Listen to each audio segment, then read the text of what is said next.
This episode of Fresh and Buds is brought to you by the Fresh and Buds Patreon, which is back up and running, folks. After a little bit of a hiatus, it has been restructured.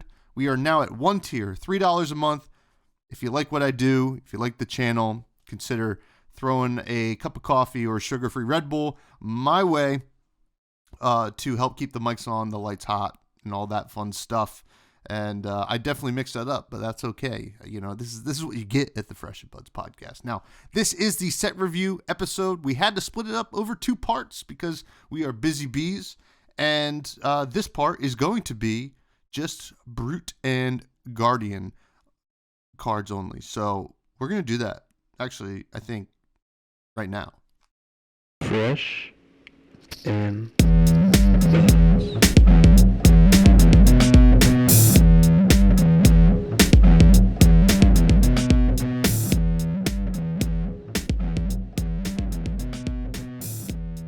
All right, folks, welcome back.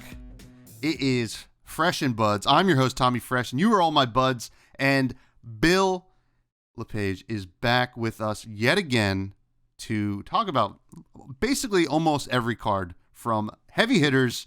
It's our, it's almost going to be like quarterly at this point if they keep printing new sets, which is cool. We like that. We're going to review the cards from a constructed point of view. But first, how are you, Bill? You know what, Tommy? I'm doing good. Today, just as a peek behind the curtain, was a bit of a busy day at the Spike Feeders headquarters. We filmed some more Gauntlet gameplay, which was great. We're going to be doing another session at some point in the next month or so just to keep us topped up. But it's been all flesh and blood all day for me, and it's not stopping now. So, yeah, it's been a real good. I mean, as of filming right now, it's January 21st. It's been a good year so far, and I'm really excited for what this set has for us. I have never been so excited to play a Brute hero in my life, I think. But KO, I think, is getting me there. So that's something I'm really excited to talk about with you today. Always excited to talk about you, and thank you once again for having me on. It's always a pleasure. Absolutely. I'm so excited. We'll probably break this up over 2 days, but the viewers at home won't know because movie magic is a thing, and because it's a long day of flesh and blood. Not that we mind because we love this game, but we do have to get into it. But before we do, can you tell us what our rating system is, Bill?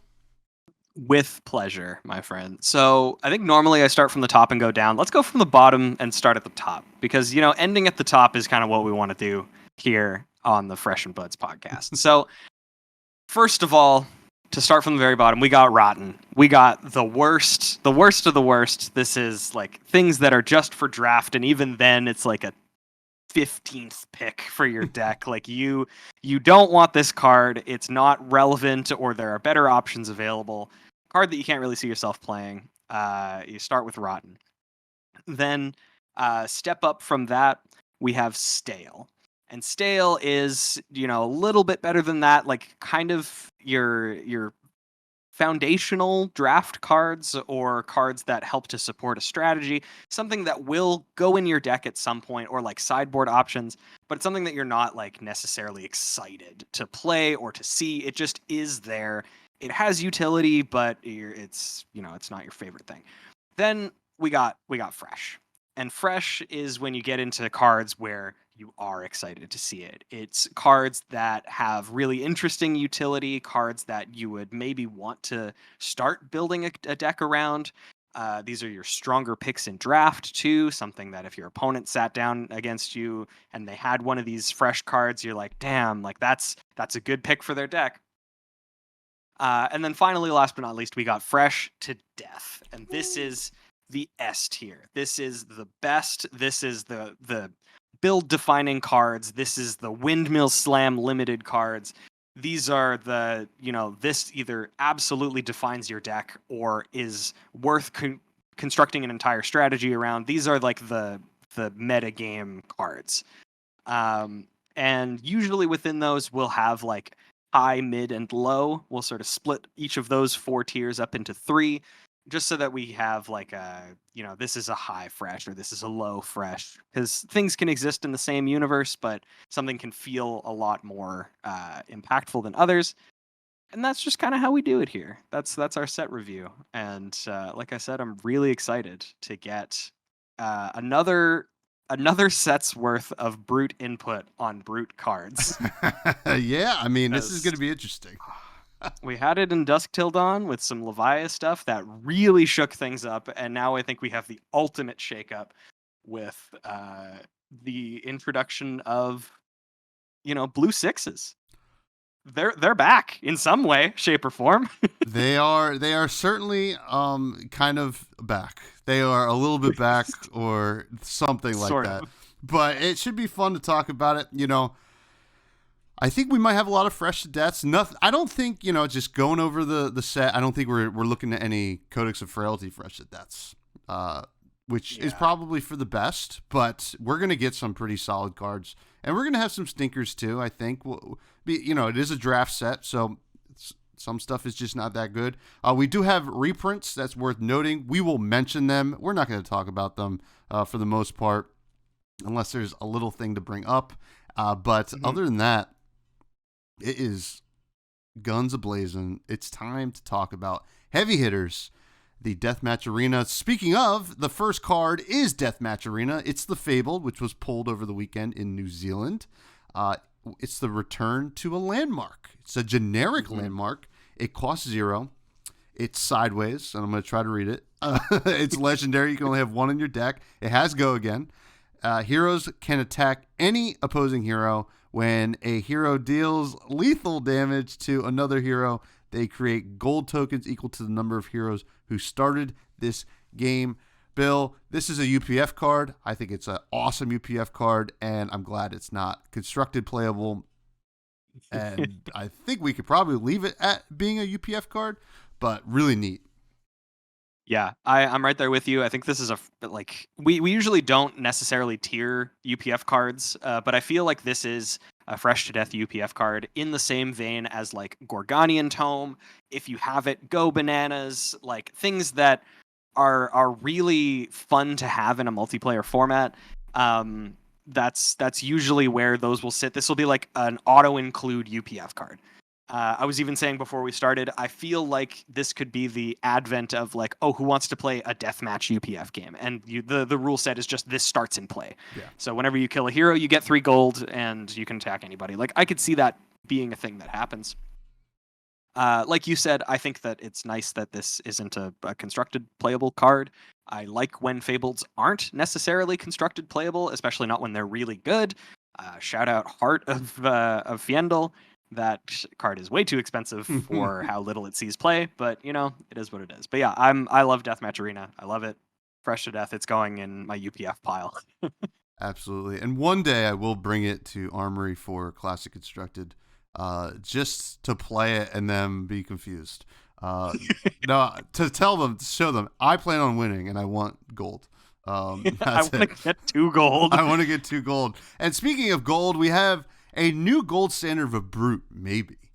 It is, I need to scroll down to KO, Armed and Dangerous.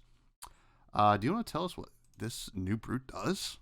I really do, actually. So thank you for giving me the opportunity. So KO Armed and Dangerous is an updated version of our boy.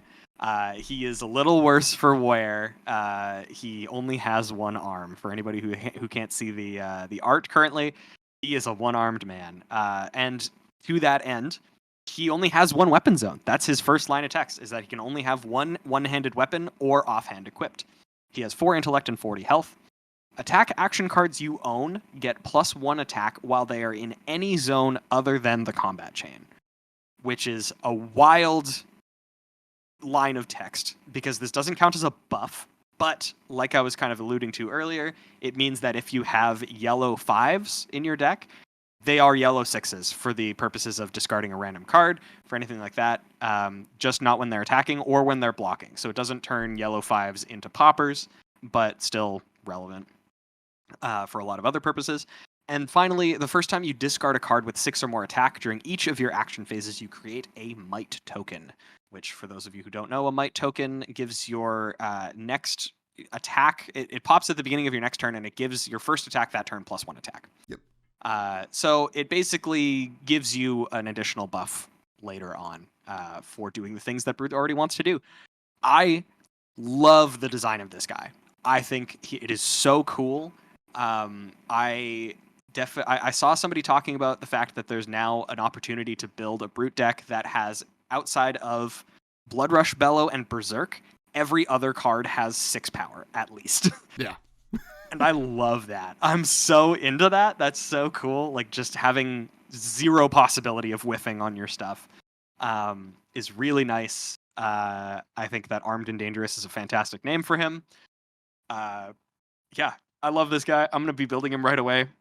I think he's fresh to death personally. I think you are right on the money there. Pun definitely intended that he is the gold standard for Brute.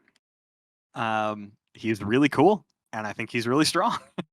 Yeah, he certainly is, and there's so much cool stuff. Like, even when we first saw the hero, like, people were already talking, like, thinking about all the existing Brute cards.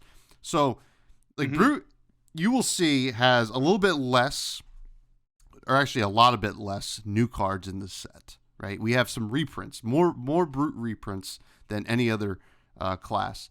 Now, you know, some people might be like, well, that sucks. Brute's not getting any new cards. Well, KO basically made a ton of cards playable from the past sets, you know. So anything with 5 all of a sudden became 6, and those cards are good now. Like, I forget the Madcap Charger at the red, which is like a 5 attack, you know, whatever.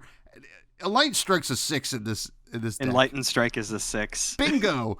Censor. I mean, the things, it goes on and on. Like, it's so cool. I love that they did this. I love that they gave him one weapon zone that's so flavorful, and also definitely a balance. They definitely did not have him be KO Armed and Dangerous. They probably just had him KO, like, this idea, and they're like, wow, he's probably gonna be too good with 2 weapon slots. With 2 we claws. Gotta chop off, Man. chop off his arm. Super cool. James White just took him in the back. Yeah, which is, like, you know, awesome. Yeah. Love this, fresh to death. I mean, it's a huge flavor win and really cool. Also, a note on the might tokens. There's 3 tokens that are, or I guess 4 tokens that are pretty important in this set. Might token, which is a courage that pops in the beginning of the turn. We have agility, which is a quicken that pops at the beginning of the turn. And then we have vigor, which when I think they were all from the round of the table initially, perhaps. But vigor, you get a resource at the beginning of the turn. It pops. So we'll see those different tokens. And then the last one is gold, which we've seen before. Yeah. And it's quite good and important in this set. Now let's move on to, we have a returning hero, Rhinar Reckless Rampage. For those of you who don't know, this is a reprint. Rhinar says, whenever you discard a card with 6 or more, intimidate. It's worth noting, obviously, for the purposes of constructed, any of these cards would have been good for Rhinar anyway, like when we were talking about it, so we would have already been talking about it, but it is, there's a reason why there are Rhinar cards in this set. It was for limited, and he's got some new art on the adult version, which is pretty cool, and the return of the classic battles art on the young version. We also have Mandible Claw back, which we're not going to talk about long because it's still as good as it always was. It's been here. Yeah, I don't know if it got better. I think it's still just, like, really good. You know, it's certainly one of the one-hand options for KO Armed and Dangerous, right? So, kind of interesting. But let's talk about the new one-handed options that we have for KO Armed and Dangerous, which... and also the names of these cards in this set are interesting. And we will definitely not be making any jokes about them. The first is Ball Breaker, which is a brute weapon, one-handed flail, has 3 attack, and it has once per turn action. Pay 2 resources to attack. If you've discarded a card with 6 or more attack this turn, this gets +1. This is a mini romping club, and it's good. I think it is good. I don't know if it's It's tough to say. Like, certainly there's going to be KO builds that will want something like this along with the next weapon we're going to talk about. But um, it's a tough slot right now because of Mandible Claw. In limited, it's arguably a little bit more upside sometimes. So that's why it's at the rarity. So I would say Ball Breaker is like a high stale, like to low fresh. It's cool to have the option. I'm not seeing it being the weapon, you know. Yeah, it's kind of hard to beat the utility of Mandible Claw. Mandible Claw just works so well with a lot of stuff that brutes want to do anyway. And if you have a turn in brute where you're just like laying back and being like, okay, well, I'm just going to attack with my weapon. I don't think that the times that you decide to attack with Ball Breaker and having the +1 are going to be that more impactful than the times that you're getting the go again from Mandible Claw and being able to go too wide or whatever. So yeah, I think it's going to be tough. It's a pretty contested slot right now, and the proven utility of Mandible Claw will be a tough one to overcome. Like you said, it's a mini romping club, which only becomes relevant for KO because he really is looking for like the he's looking for the one-handed slot. Whereas with Rhinar, you just play the bigger romping club and you attack for 6. So yeah, it's tough. I think I'm right there with you though, like right around stale. Definitely an option.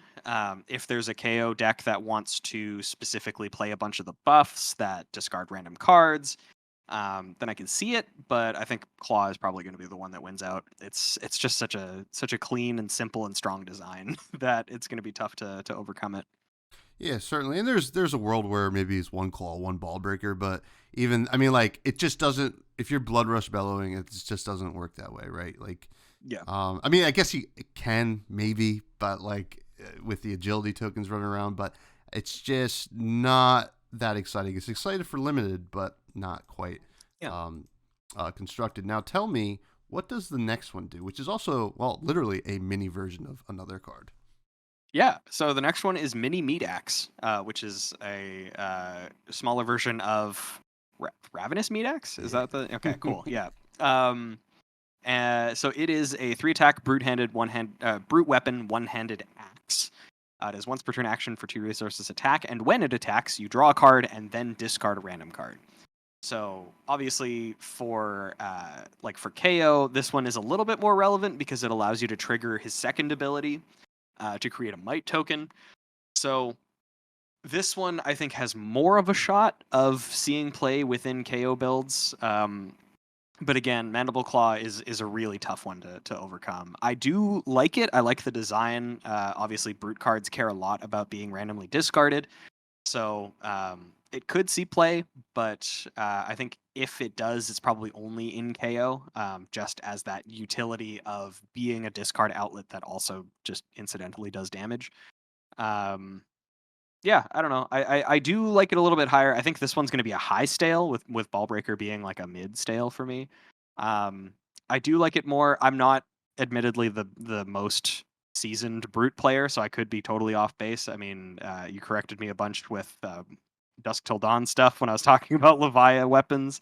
But yeah, I think this one's probably like a high stale. This one breaks into low fresh for me. For KO, I think you could reasonably play this instead of Mandible Claw in some matchups.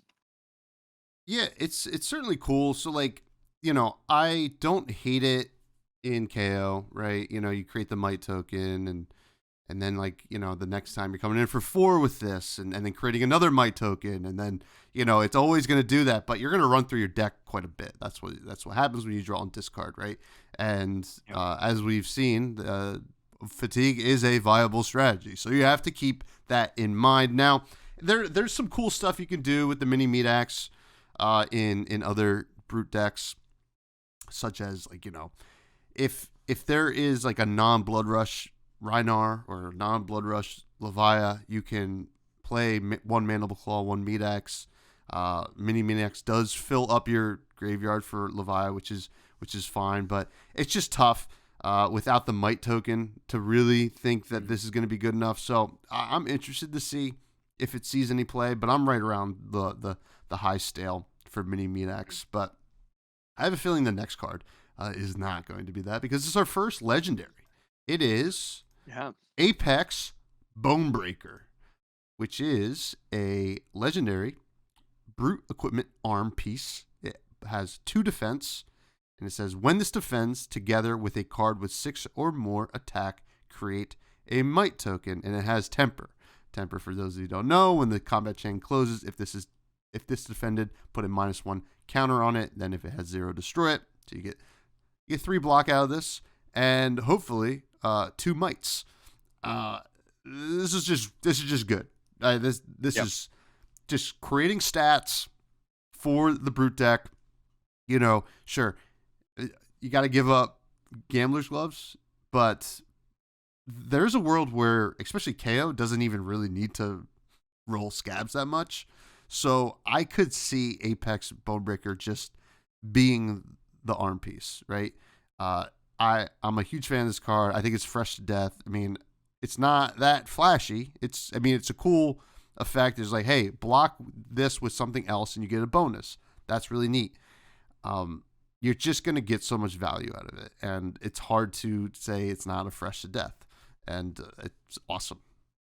Yeah, I fully agree. It's really nice for Brute to have a defensive option in the arm slot, because really up till this point, you just play Gambler's Gloves. Like, there's no reason not to, really, because of those times with either Scab Skin or if you had decided to play any of the other dice rolling things. I don't know that it isn't really a thing, I will say.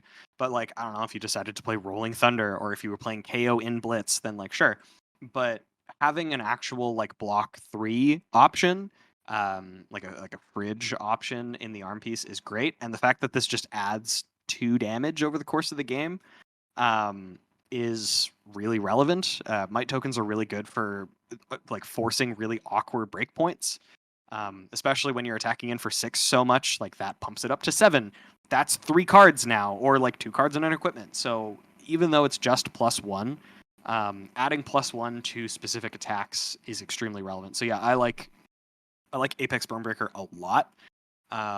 It is going to go right alongside my my Scowling Fleshbag, and I'm ready to defend and then crack back.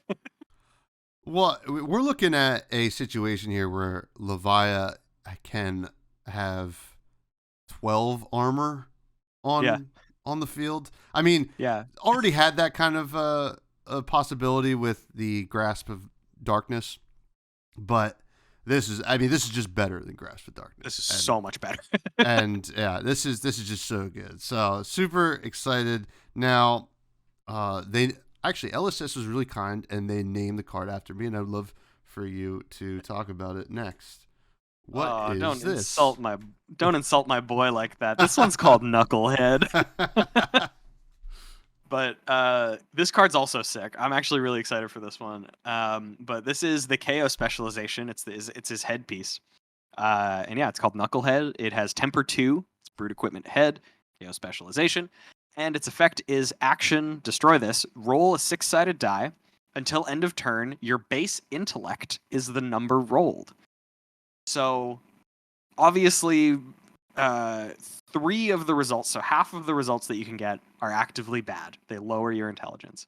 One of them, being 4, means it's exactly the same. It's like rolling a 2 on Scabskin Leathers. 5 and 6, you're kind of gaming. You're kind of cooking with gas. Yeah.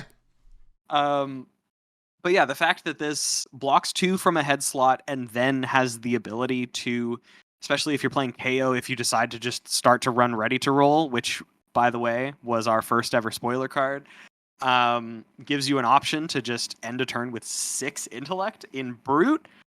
Brutes have never read a book in their life. This is crazy. Yeah, this card's crazy. This card's crazy. I love the type of variance that this sort of introduces. This is another reason. I know I was just saying it with Apex Bonebreaker, but this is still a reason to play Gambler's Gloves if you really wanted to go in on that one turn. But this does mostly feel like it has the option to be like it's a block 3 with the option to be something else if you have the extra resources to play with. Even just being a block 3 in the head slot is fantastic. The fact that they're printing more of these and making them like relevant with good effects is kind of crazy, especially at rare. I'm very impressed, and that's something that we'll see a lot more as we go on. But the rare specialization headpieces, they've knocked it out of the park with the design of them. They're all really strong, and they're all very particular to the heroes.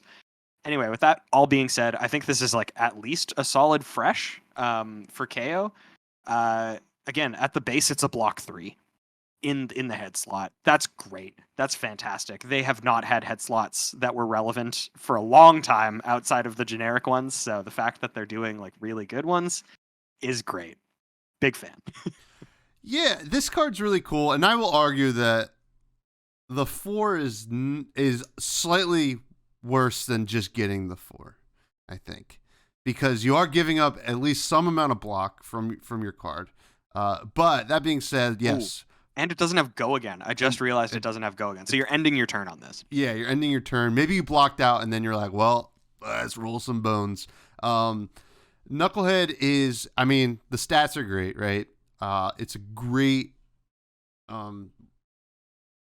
budget option, I think, is probably the thing I'm looking at here. It is kind of annoying that new KO can't play Rugged Roller because... Yeah, but that's kind of a flavor fail-ish, kind of. I mean, it makes sense that he can't play, but yeah, I'm interested. I am not in the. I'm like a high stale, low fresh on. I mean, it's good. It's certainly good, but it's blocking 3, which is great. But like, I think Scowling Fleshbag typically blocks in a way for more. Although this is a good. I mean, it's a great replacement into decks that are not going wide, right? Like against Guardian, like this is just better than Scowling Fleshbag in most scenarios. So I'm probably like a low fresh. I think this is quite awesome. Yeah. And I mean, killer name, obviously, and it's just it's just so cool. And we have another one, which is Monstrous Veil, which is the Rhinar specialization rare headpiece. This is a brute equipment headpiece. Only blocks 1, but it has Battle Worn, which is nice. And it has a simple action. It says, destroy this, draw a card, then discard a card at random, go again. This is very, very nice. So like I like this for Rhinar, obviously. It's a specialization. It's not the best in like classic constructed, I don't think, but certainly something that I would almost look at in Blitz, right? Yeah. Because you could just pop this off when you're like turn 0, and then that's like in a lot of scenarios, that's going to be a free intimidate to try to like basically one hit kill your opponent. It is pretty good. It has go again, and Battle Worn is quite good. So I would say it's like a fresh Blitz card. I can't see a lot of it happening in Classic Constructed though. Yeah, I don't think that you're clamoring for this effect in CC, but like you're saying, getting that push in Blitz is very relevant. There are actually a few cards that are sort of in that vein that we're going to be talking about pretty soon. But yeah, I like it. It's kind of the physical equivalent of Skullhorn. Very, very similar sort of style of effect. If you're really looking for like an on-demand draw then discard, and you want like a physical block version, then I think that Monstrous Veil is great for that purpose. But yeah, I think this is probably most at home in Blitz. It's so tough when it comes to brute headpieces to look past Scowling Fleshbag. It really is. That's my pet card, man. It's one of my favorites. It is so good. But yeah, probably low fresh, probably low fresh in Blitz. Bordering on high stale, but not quite there. Low fresh, I think, is where it lands. Yeah, it's just nice in Blitz because like Skullhorn, sure you already had that effect, but if you're on if you playing second, you do get the extra block, right? Yep. You know, it's a very fast format, hence the name Blitz. Now, continuing the great naming conventions of this set, what's our next card? So we got Raw Meat. So this is a brute chest equipment with temper, so very interesting. But it has block 0. The reason that it has that is because it has 2 lines of text. If you control an agility token, it gets +1, and if you control a might token, it also gets +1, both defense, of course. So if you have an agility and a might, it's a temper 2. I'm not excited about this. This is a draft card. I think it's pretty from what we've seen, probably going to be pretty easy to have a might token. I think it's less easy to get an agility token in brute, just in general. So this is kind of just a block 1, which means that it's just Iron Rot chest. You need to have both for it to be better than an Iron Rot chest. So I think this is just for draft. I don't think that this is going to see play outside of that in any way. So I think this is probably pretty rotten to me. But the name is Fresh to Death, obviously. Yes. A lot of them are going to be. They are going to be interesting. Yeah, I'm Very rotten. raunchy names. Oh yeah, God. Well, we knew it was going to be this raunchy when we got the first teaser of the set on Smashing Performance, and everybody's like, "Who's Cox?" So, but all that being said, yeah, rotten draft card. Won't be seeing a lot of play. Next, though, we have our first Majestic. This card's insane. This is Send Packing. Crazy. Yeah, Send Packing. A yellow, costs 3, attacks for 6, and blocks for 3. It's a brute attack action. And it has a text that says, when this attacks a hero, banish a card from their arsenal. Sounds pretty good. When the chain link resolves, if this didn't hit, return the banished cards to its owner's hand. And it's also worth noting, it is banished face up. So, at a minimum, you are getting information from your opponent. And at a maximum, this is a CNC. Almost better sometimes because, if you're banishing something, that could be a positive or negative for some matches. Mm-hmm. But I think regardless, you kind of want to get rid of people's arsenal. It is, in a way, discard. And this is just good. It costs 3, attacks for 6. It blocks for 3. It is a yellow. Obviously, it's not going to be a blue because that would be too good. That would be insanity. And you can pummel this. Reinhardt can intimidate their whole hand and all of a sudden send this and just finish the job. This is a Fresh to Death if I've ever seen one. This is very good. I don't see a lot of reasons not to play it other than, what even gets rid of their arsenal pretty easily? Like Riptide, like Trench. That's it. That's the only thing I can think of that will get rid of this because, or prevent this from like kind of getting the best value, because you can't even Crown of Providence. Yeah, you can't Crown of Providence. This also triggers before the reaction phase. So if they have a sink below or an unmovable or something, gone. Needs to be an instant.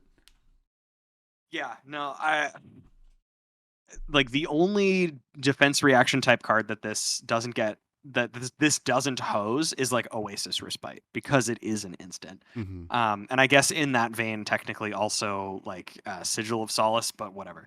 Yeah, I think Send Packing is nuts. I think this card's crazy. High Fresh to Death.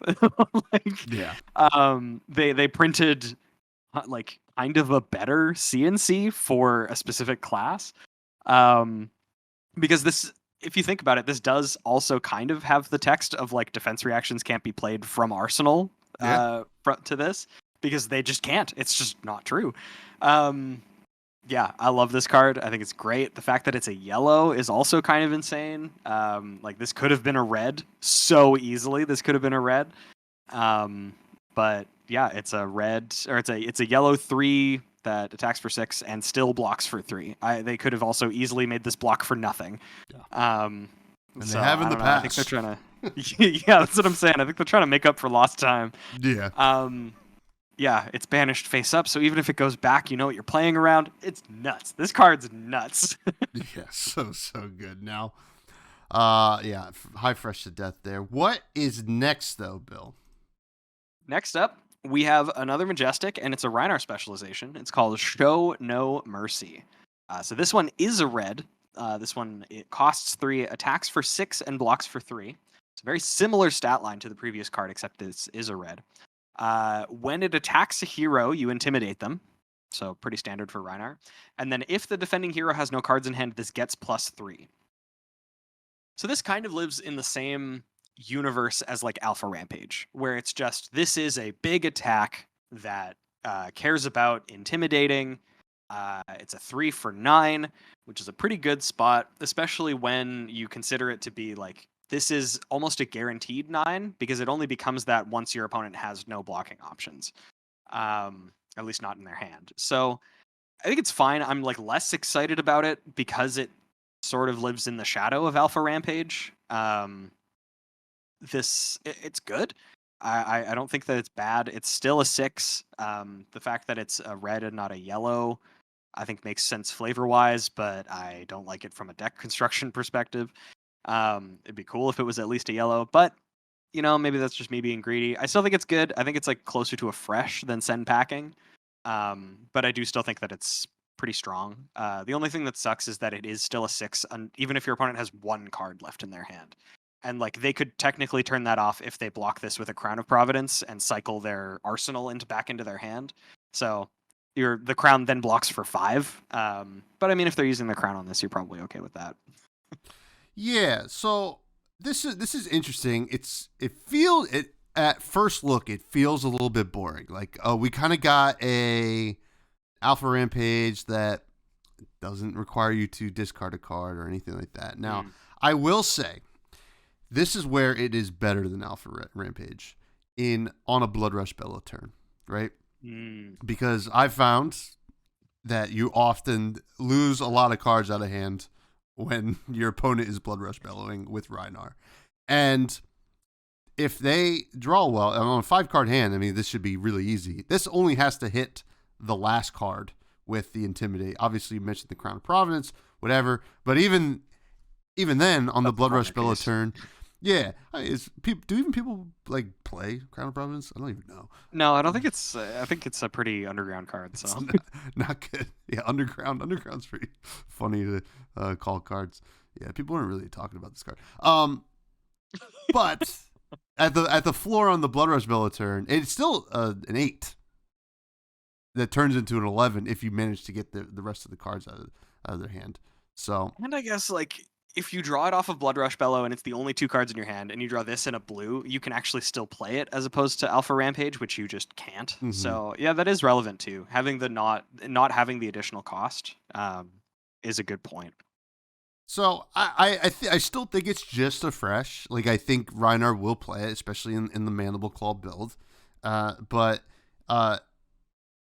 it's just I think it's just a little bit boring, but it definitely has a lot of upside. So, and if you pull it off, you are showing no mercy. Next card though is another Majestic. This card is very good, I think. Cast Bones. This is our first brute non-attack action. It's a red. It costs 0 and it blocks for 3. We love blocking for 3. Reveal the top 6 cards of your deck. Create a might token for each card with 6 or more attack revealed this way. Put the revealed cards on top of your deck in a random order. If you control 6 or more might tokens, create an agility token. Now, this does not have go again. However, in KO, there is a very real possibility that you are going to create 6 might tokens when you play this.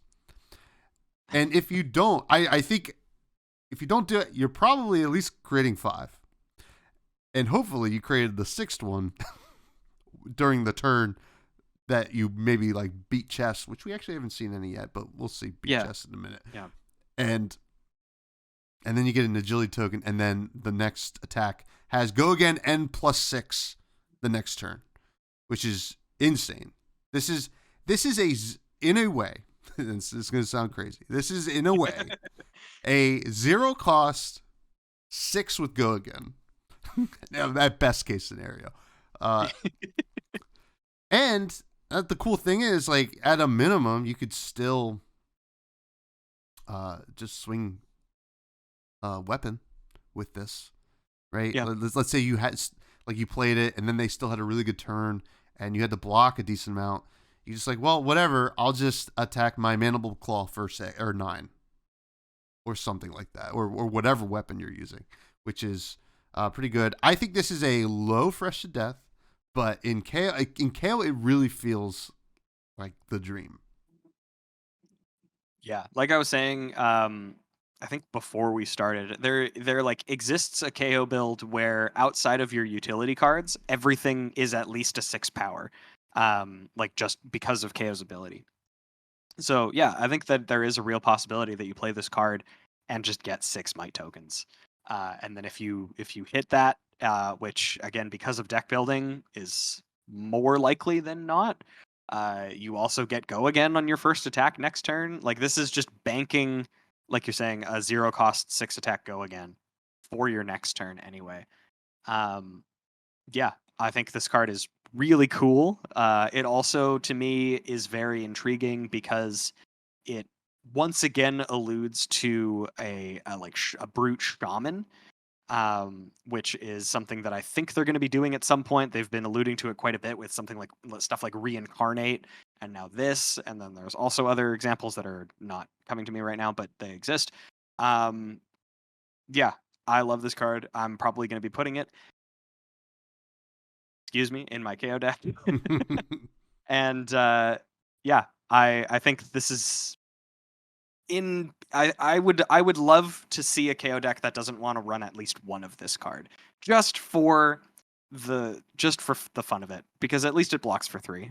Like, at the very bare minimum, it is a brute card that blocks, which is crazy. That never happens. It blocks, and then we're talking about like, oh, you can get all 6 might tokens and the agility. You're gonna get some amount of might tokens, which is still not that bad. Like if you get 3, it's like pretty on rate for a 0 cost red.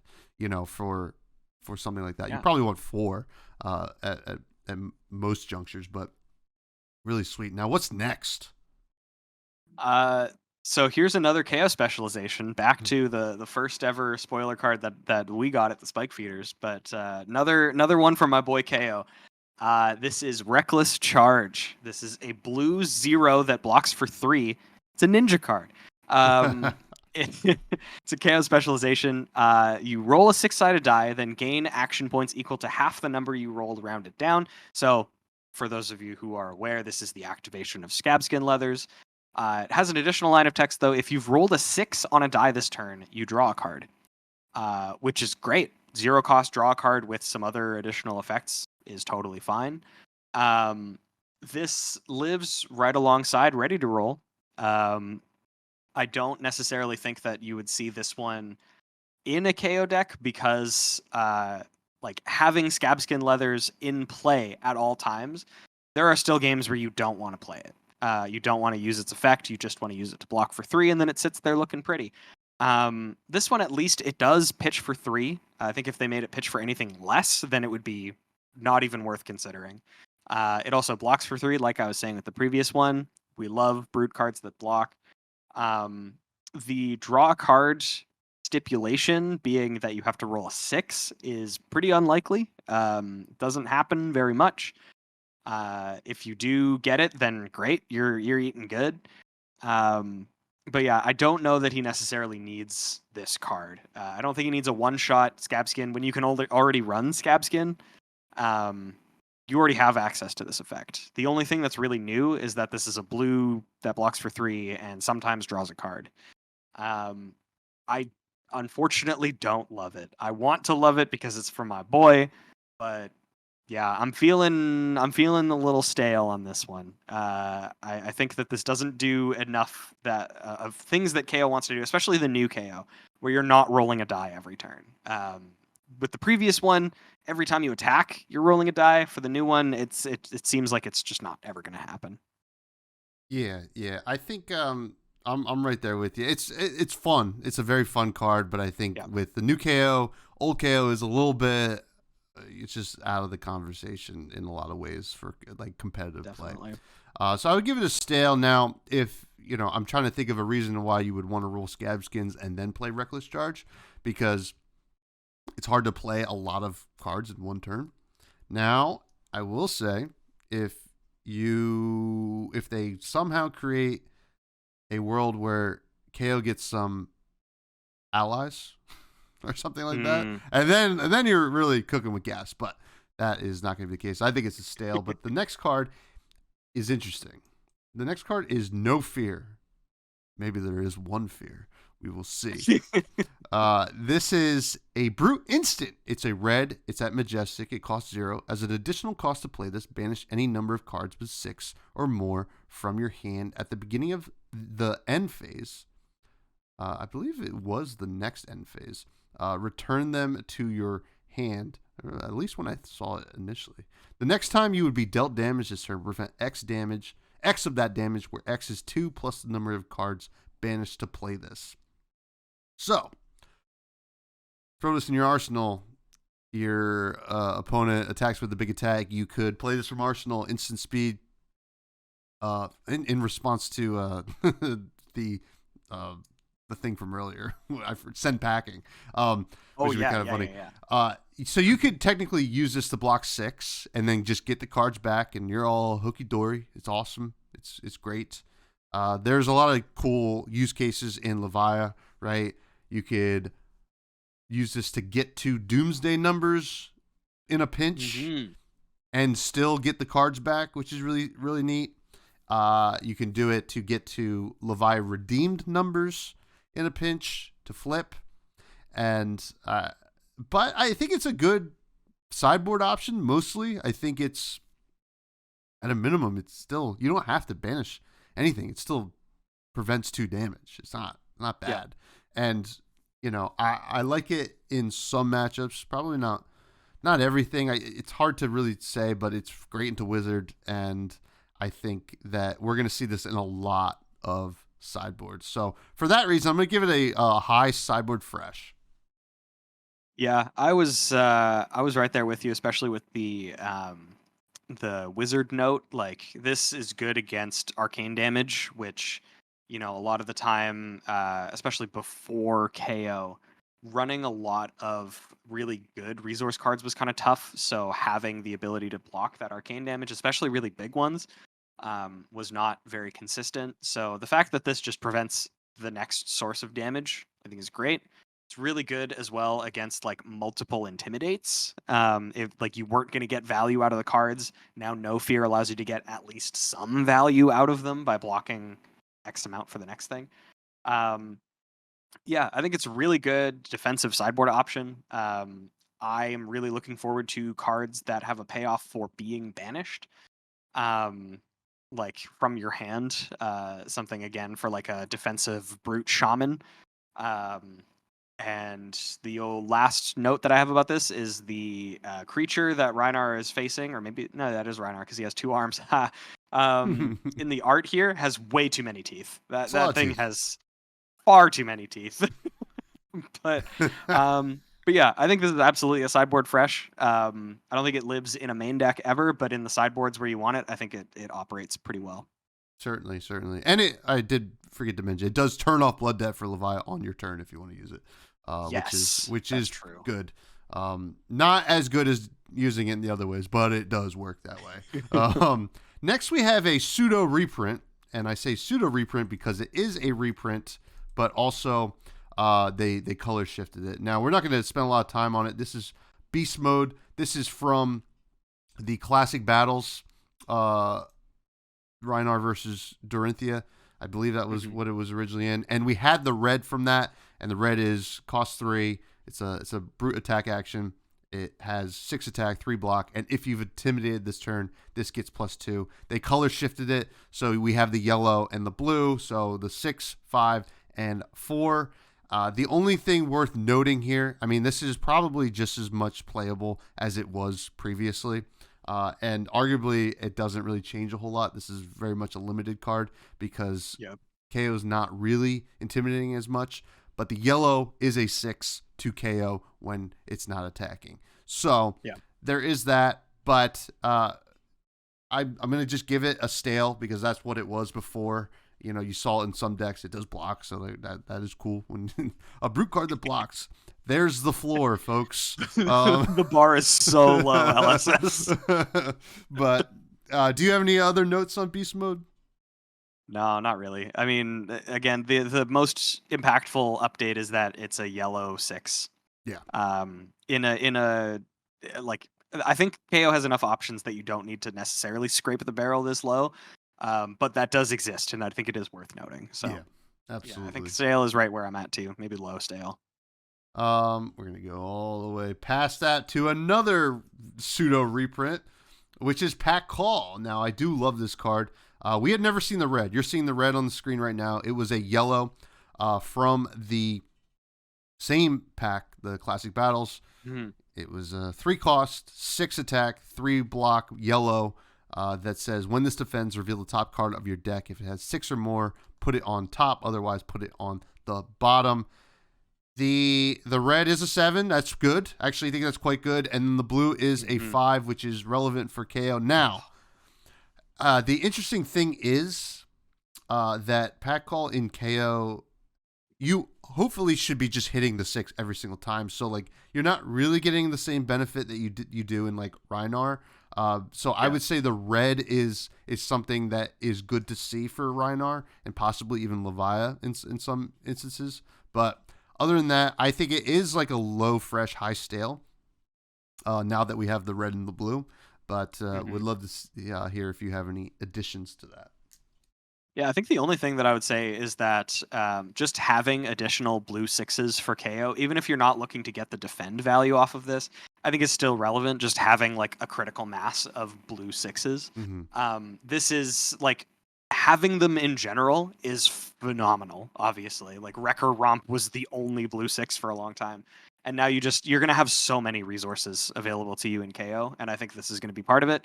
So I think I'm probably a little bit higher just based on that, like just basically treating this as a blank card that says that it's a blue 6. I do like it a lot for KO. So yeah, I think I'm like probably fresh. Even though you're not getting the value off of it from filtering cards away. I think that the fact that it's a blue 6 is honestly good enough. Yeah, certainly. I mean, there is a world where the KO deck is running a lot of draw discard. If it is, the blue is definitely something you want to play. But interesting enough, in some builds that I would imagine are going to be really good for KO is the only non-6s are going to be power cards, and you almost don't want to get rid of them from the top of your deck. So yeah, that's true. Hey, so it's still good. It's still a good card. I love Pack Call. What is next? Let's take a look. We do have a new card. Oh my god. What? Yeah, finally. What is this next card, buddy? So the next one features the new mechanic that you were kind of mentioning a little bit previously. This one is Rawhide Rumble. So this comes in all 3 colors. It's the first rare that I'm going to be talking about. It costs 2, attacks for 6, 5, and 4 across the 3 colors, and it has Beat Chest, which is, as an additional cost to play this, you may discard a card with 6 or more attack. So really relevant over the previous like discard, like random discard, whatever. In that it is optional. So like we were kind of mentioning with Alpha Rampage previously, like you can play this if you don't have a card in hand to discard. And it is targeted discard. So you can discard a card of your choice, which is very relevant, as brute players I'm sure know. Discarding the like wrong card from your hand at random really sucks. And what does this do outside of that? So it is when this attacks a hero, if you have beaten chest this turn, you intimidate them. So in Rhinar, this is a 2 cost 6 that intimidates twice, essentially, because you discard the card, and he doesn't care about random discards. It's just whenever you discard a card with 6 or more attack during your action phase, you intimidate. And then this intimidates as well. So this red is a 2 for 6 that intimidates 2. I think that's a pretty good stat line, honestly, for an aggressive card for Brute.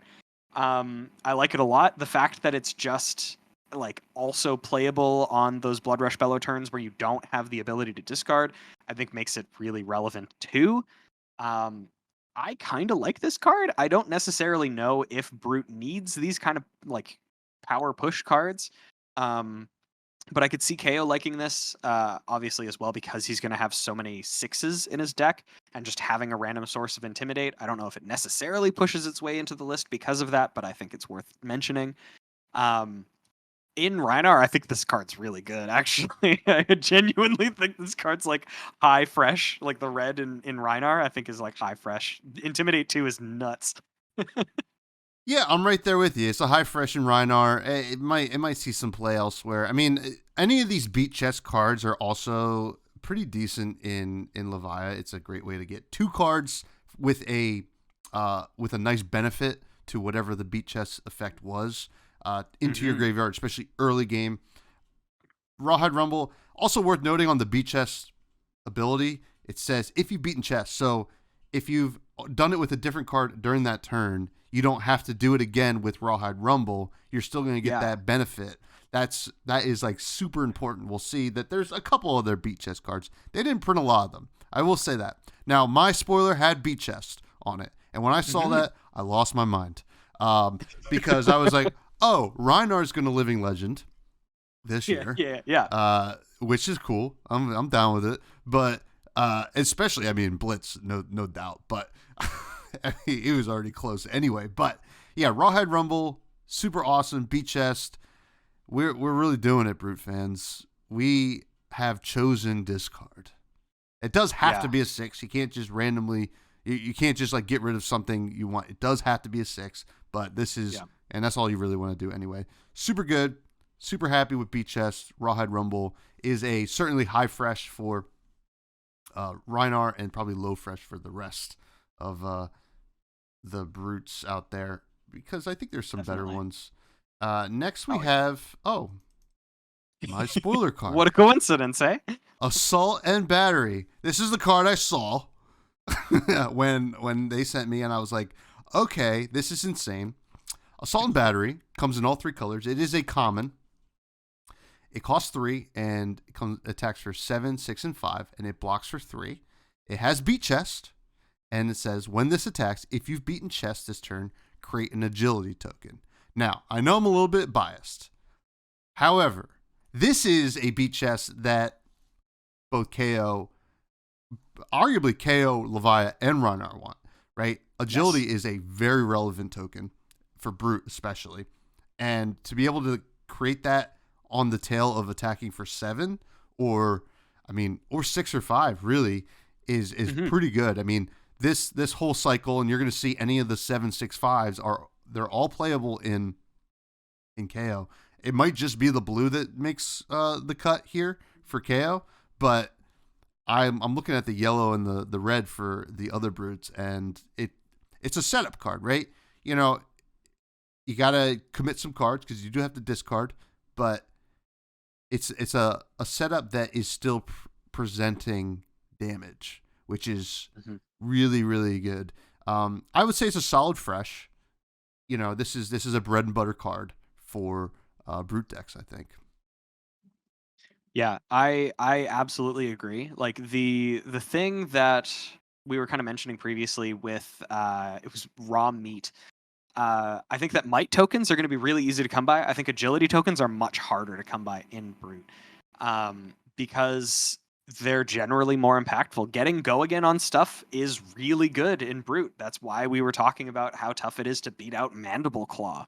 Like Mandible Claw is a 2 for 3 that only sometimes has go again, and it's still really good. So having access to agility tokens, especially like you say, on a setup card that incidentally does pretty decent damage, I think this card's great. I could definitely see the reds being played in most of the other brutes, and I can see the blues absolutely being played in KO. I think that this is just going to be, like I was saying, the blue 6s. Like if we don't have enough, or if KO is looking for more slots for blues, then I think you look at Pack Call, but I think Assault and Battery gets in there right at the ground floor. I think that it's great. I think this card's, high fresh. Very, very solid for a common, just because of the strength of agility tokens. Certainly. And the fact that even if you don't have a card to discard and you're not using it as a setup, it's still just an attack. Like, it discards to other beat chest cards. Like, it's so good, man.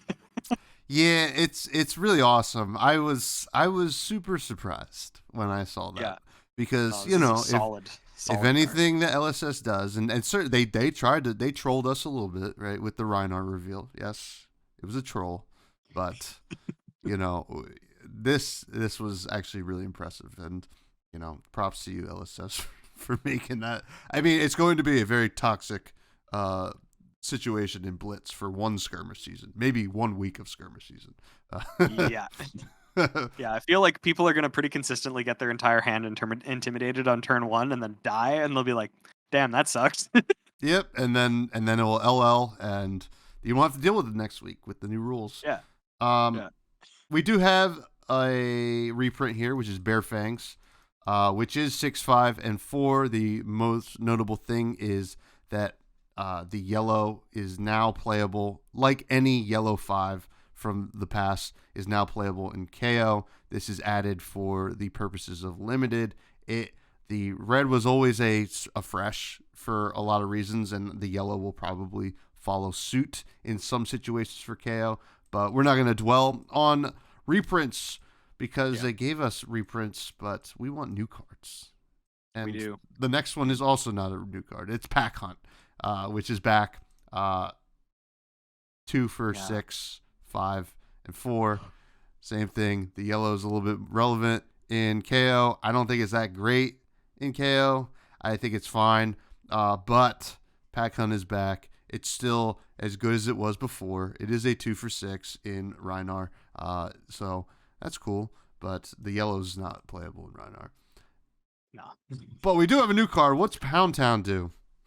Let's talk about it. This is another one that has a pretty interesting name. It sure does. So, so this one is Pound Town. This is another brute action. This is a common. It comes in all 3 colors.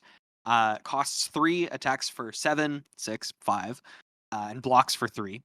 It also has beat chest, but the beat chest for this one is when this attacks. If you've beaten chest this turn, you create a might token. So I think this is going to be a pretty easy comparison between just the strength of the tokens. I don't think that creating a might token incidentally is as strong as creating an agility token incidentally, because go again on average is worth so much more than getting +1. Even if you look at something like there's a card from Monarch that I'm thinking of. It's a 0 cost that either gives your next attack go again or +2. And I think that's the rate that I'm kind of interested in, is if this buffed by 2, then I would consider it equivalent to a go again. But I think that this is on average less impactful than Assault and Battery. I don't necessarily think that might tokens are bad. And this is still in the realm of being a blue 6 for KO, because it's a blue 5. It also is, like you were saying, with the first instance of beat chest with Rawhide Rumble, where if you have beaten chest previously this turn, then its effect just happens and you don't have to discard another card, which I think is really cool. But I think, again, on average, this is going to be less impactful than Assault and Battery. So probably I think this one's closer to High Stale. I could see the blue being elevated a little bit higher, again, for KO purposes, but I'm less excited for this than Assault and Battery on average. Yeah, it's a fair assessment. I think, if we're looking at Assault and Battery and that's a solid fresh, this is going to be a step below, whether that's a low fresh or a high stale. The 3 cost is definitely leading me towards these are KO cards because KO has the access to all the blues, right? It just makes a lot of sense here. So, probably low fresh, high stale. Next we have Wild Ride, which is still very good. Arguably a lot better now that the yellow is playable in KO. It is a reprint. Wild Ride. There's going to be a lot of Wild Rides. The format is going to be a Wild Ride. You got that right. And it is a reprint, so we're not going to dwell on it because it is good. We've been playing this card for a long time. Now we're going to play twice the amount of that card. But Bonebreaker Bellow, however, is a new card, and it is a common, cost 1. It's a brute non-attack action. It blocks for 3. It has beat chest. This is the red. Your next brute attack this turn gets +3. If you've beaten chest this turn, instead, it gets +5. 5, and this has go again. So I think it's going to get +2 and 4, +1 and 3 as you go down the colors. This is good. This is very good. Pitch a blue, Bonebreaker Bellow, beat chest, attack with Romping Club is all I need to hear for me to say this is a good card. And at a minimum, you don't have to beat chest. It's still a +3, which is good. And this is a great example of a time when you're going to beat chest earlier in the turn, where you will get an additional beat chest payoff. This card is a very solid fresh. We'll probably see, I guess maybe, I don't know if we'll see like a rainbow of this, but the red is a lot of stats. So I do like this card. I think it's a fresh. I don't know how many of the colors will be played. You might see some blues around, but I definitely like the red. I'm right there with you. I was gonna comment on the fact that this starts your turn with a beat chest. If you hadn't, but you did, so good on you. But yeah, like this into Rawhide Rumble is 3 cards. I mean, it's technically 4 cards because you need 3 resources total, and you need to discard a card. But you discard 1 card, you get 2 intimidates, and you're also attacking for 11. That's a decent 4-card hand. You can also substitute some amount of it with extra resources that you might have from like vigor tokens. But yeah, I think the 1 for 5 is a really good stat line for these cards to have, and the fact that in Rhinar it is also like if you're getting the 1 for 5, it's also an intimidate. That's additional value. I really like this card. I really like the red, like you were saying. I could see the blue just as like additional sort of additional, what's the word I'm looking for? Utility, Mm-hmm. but I think the damage is going to be more impactful. So yeah, I think this is like a solid fresh, maybe low fresh, but I find it difficult to actually say low fresh. I honestly think it's like mid fresh. This Mm-hmm. card is good. Very. And our last brute card is this next one, if you want to read it, buddy. Yeah, it's football tailgate party. This one's Smashback Alehorn, which sounds like it would be an item, but it's a brute action. It's a blue, costs 0, and blocks for 2. It's only 2, but it blocks. And it's a simple action. It's just create an agility and a might token and go again. Like we were saying, creating agility tokens is great. The fact that this creates an agility and a might token is great. The only thing is that right now we were talking about how easy it is to fill out your deck with 6 attack cards that do cool things, and this is not that. So that does kind of suck, but being able to like set up for the next turn, this is like the reveal part of a Flock of the Featherwalkers where you're creating a quicken for the next turn sort of deal. I don't think this is an effect that Brute necessarily needs, especially when you can have something like Assault and Battery be the agility part that also does damage and is also a 6 attack that you can discard randomly, or you can discard to beat chest. I don't know. I'm not in on this card right now, at least not the way that I'm thinking about it. I'm in on the art. The art is really chaotic, and I like it. But yeah, I don't think the opportunity cost is quite there for this card. So I'm gonna say like probably low stale. Yeah, I think I'm around the same spot with you there. I mean, if one of these brute decks becomes a every other turn deck, right? Nice setup, then have a big turn. Nice setup, have a big turn. I could see this getting into the mix. It would probably only be really pushed up to like a high stale. It only comes in blue. It's kind of interesting. It's definitely a really good limited card, but I think you're right in saying that this is probably a low stale and it just won't really get there.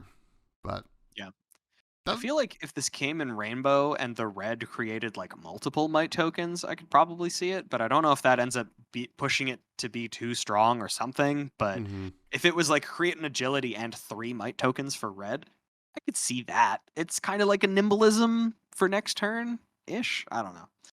Yeah, we'll see that it's a cycle, and it also is a way of showing the limited players, the drafters, that hey, this combination of tokens is for Brute. Agility and might, and then we'll see vigor and might and vigor and agility. So it should be interesting to play with that in that context. But that is Brute. Brute looks cool. Brute looks. I mean, this is a different world for Brute. It's a lot less variance, which is pretty cool. Yes. They're making things a lot more consistent, which they've kind of been doing since like Crew, where a lot of the Crew cards were like you can draw a card then discard a card instead of just you have to discard a card. So you could still technically play them off of an empty hand, but it would still be variance. For this one, they're making it like you can have the option of discarding, and if you want to discard, it's targeted. Yeah. I like where they're going a lot with Brute. I'm very impressed with the class overall, honestly. And Beat Chest is a great mechanic. Let me just say that. I was gonna say from the outset, we're already done talking about Brute. Beat Chest is great. I like it. Yeah, no, certainly. And we do have Guardian next. Are you ready to do Guardian? I am prepared. Now we have 2 new heroes, and one of them is Betsy, skin in the game. Holy smokes. She is something else. Betsy, skin in the game, is a Guardian hero. 4 intellect, 40 health, classic hero stats right there. Whenever an attack you control wagers, you may pay 2 resources. If you do, the attack gets +1 and overpower. Now, wager is a mechanic where you will bet a token, basically. You're saying, like, if my attack hits, I get the gold token. If it doesn't, you get the gold token. So, Betsy checks before the wager gets resolved to be able to give whatever is happening the +1 and overpower. We are seeing over the past few sets that we've both talked about together, Bill.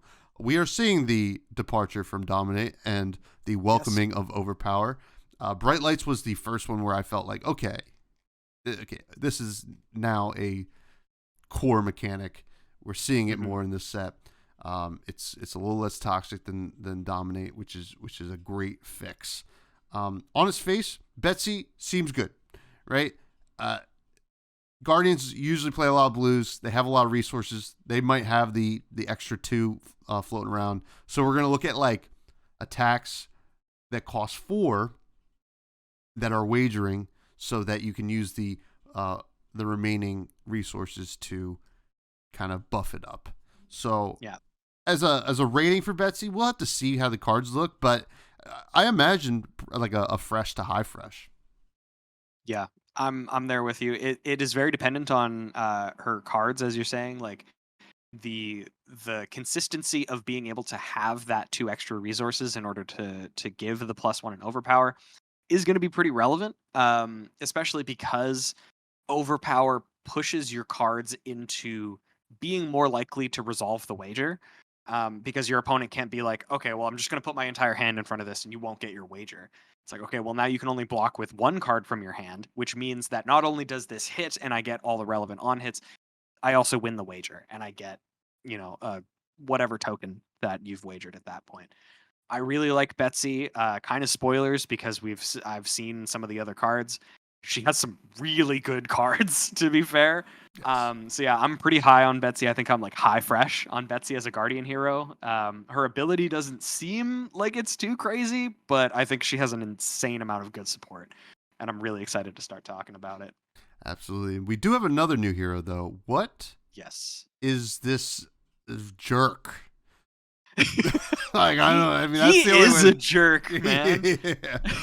No, he's just a snotty little guy. Yeah. So, and even his adult hero name is exactly correct. Victor Goldmane, high and mighty. He's literally up on his high horse about how much better he is than you. So, he's another Guardian hero. He has 4 intellect, 40 health, like you said. Standard stat line for a hero. The first time you create a gold token from an effect you control, draw a card. Already kind of crazy. It means that your gold tokens kind of draw 2 cards, one now, one later. And the first time you would fail to win a clash. Instead, you may destroy a gold you control. If you do, put one of the revealed cards on the bottom of its owner's deck, then clash again. So hang on, what is Clash? Yeah. This is another new mechanic that we're getting. And for anybody who's even remotely familiar with like old Magic the Gathering, this is a direct port of a mechanic called Clash from Magic the Gathering, which is whenever a clash happens, you and the opponent reveal the top card of your deck, and then whoever reveals the higher attack between the two cards wins the clash. That is like the victory mechanic, the victory condition. So in this, if you reveal two cards, one from you and one from your opponent, and you don't win, you can pay a gold to give yourself a second shot to win that bet, which is the slimiest mechanic ever, and it is so in flavor for this guy. Like, I'm Yeah. so glad. I'm so glad that you have the same amount of disdain for this guy that I do. Oh God. I mean, it is just so gross. I mean, so what would you rate this loser? No, I don't want to come down on this card. I'm sure a lot of people love him, but he's just Oh, yeah. mean. No, He's a mean guy. Just from his art, he is so holier than thou. He is literally up on his high horse. Honestly, the card draw from his ability, from stuff that we've seen, like it's going to be tougher to create consistent gold tokens in Guardian, especially without something like Betsy's ability to give your attacks evasion of some variety.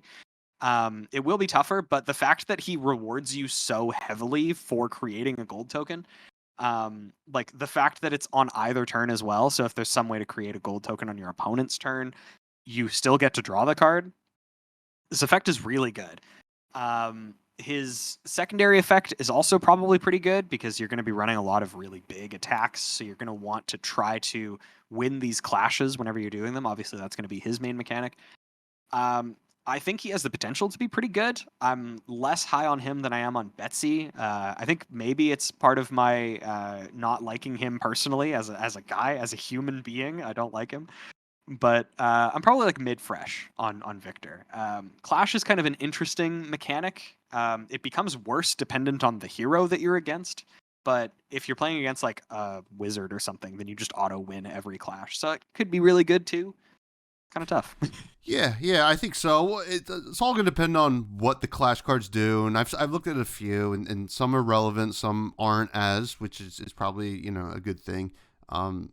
He has the ability to do some really nasty stuff, and like it's a huge flavor win, right? Like rich kid. Well, I don't win. Well, I'll pay my way to a win. I'll It's pay just my way to the top. yeah, which is like so good. But it's interesting. I'm interested to see both of these heroes cards and how they kind of interact, and whether they interact with each other, where there's going to be some crossover, which I'm sure there will be. Yeah. So we have some weapons. So let's talk about High Riser first. This is the token weapon, which, obviously are important for limited, but oftentimes the token weapon is the best weapon. I mean, we've seen Rosetta Thorn. It's maybe the best weapon in the game. High Riser is the Guardian weapon hammer, one-handed. Now, there is a world where, hey, listen, if this gets go again and you got two hammers, you could be double hammering. Or there is probably some shields in this set, if I had to guess. Yes. And I have looked at the set. Without spoiling anything, there may be shields in this set. There may be shields. This attacks for 3, once per turn action. You pay 3 to attack. Classic hammer stats right there. And if you've drawn a card this turn, this gets +1. So your gold tokens and some other things like, I guess, Showtime, I guess would do that. And just there's some random stuff. I don't think, I mean, if Victor Goldmane is really creating enough gold tokens, sure, this is consistent, but I think we're going to see some better hammers. I think it's fine. I don't think it's anything to write home about. I probably like a solid stale. It's just not consistent enough. I mean, it's competing with Titan's Fist, so it's that's a stale for me. Yeah, I was gonna say Titan's Fist is just a more consistent version of this. I mean, I from what I've seen currently, there are a few ways to get gold in Guardian, but it is not nearly as consistent as like Warrior. I think Warrior is going to be the most consistent one. There are ways to get gold, but I would rather play Titan's Fist, where it's just based on you pitching cards, having a little bit more control over it. I think I'm probably stale as well. It's fine, but there are better options.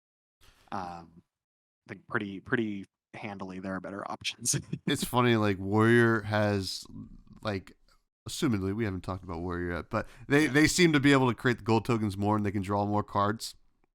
And Brute has draw discard, so both of the classes are doing it better than Guardian. They have High Riser. Yeah, so funny. What's this next one do? This one is spicy. This one's very controversial in terms of just cards in Flesh and Blood, but this one is called Miller's Grindstone. This is a Guardian weapon hammer, one-handed. It has 4 attack and has 3 resources attack. So alarm bell's already going off. We have another Winter's Wail. But this one is when this hits a hero, you clash with them. If you win the clash, you destroy the top card of their deck. If they win the clash, though, this gets a -1 counter. So very, very obviously, this is built for Victor, giving you the second option or the second chance to win every single clash.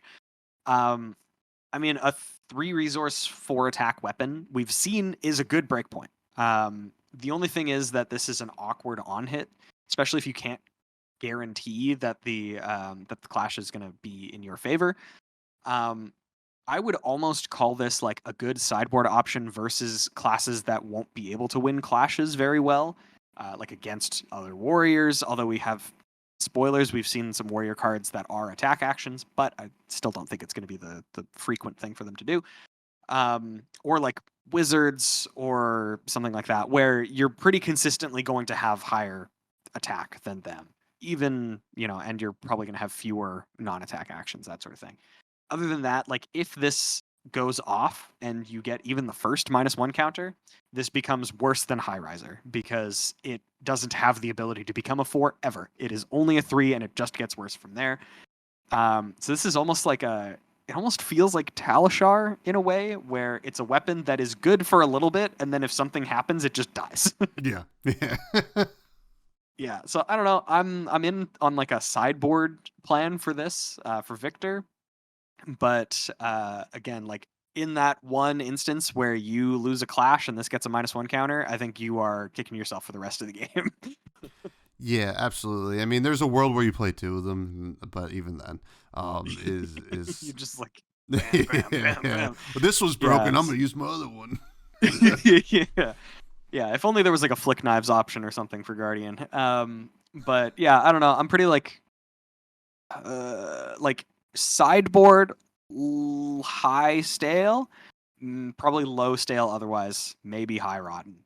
I like the fact that it's a 3 for 4, but the second it gets that first counter, it feels so bad. Yeah. It certainly does. Yeah, I think I'm like a low sideboard fresh.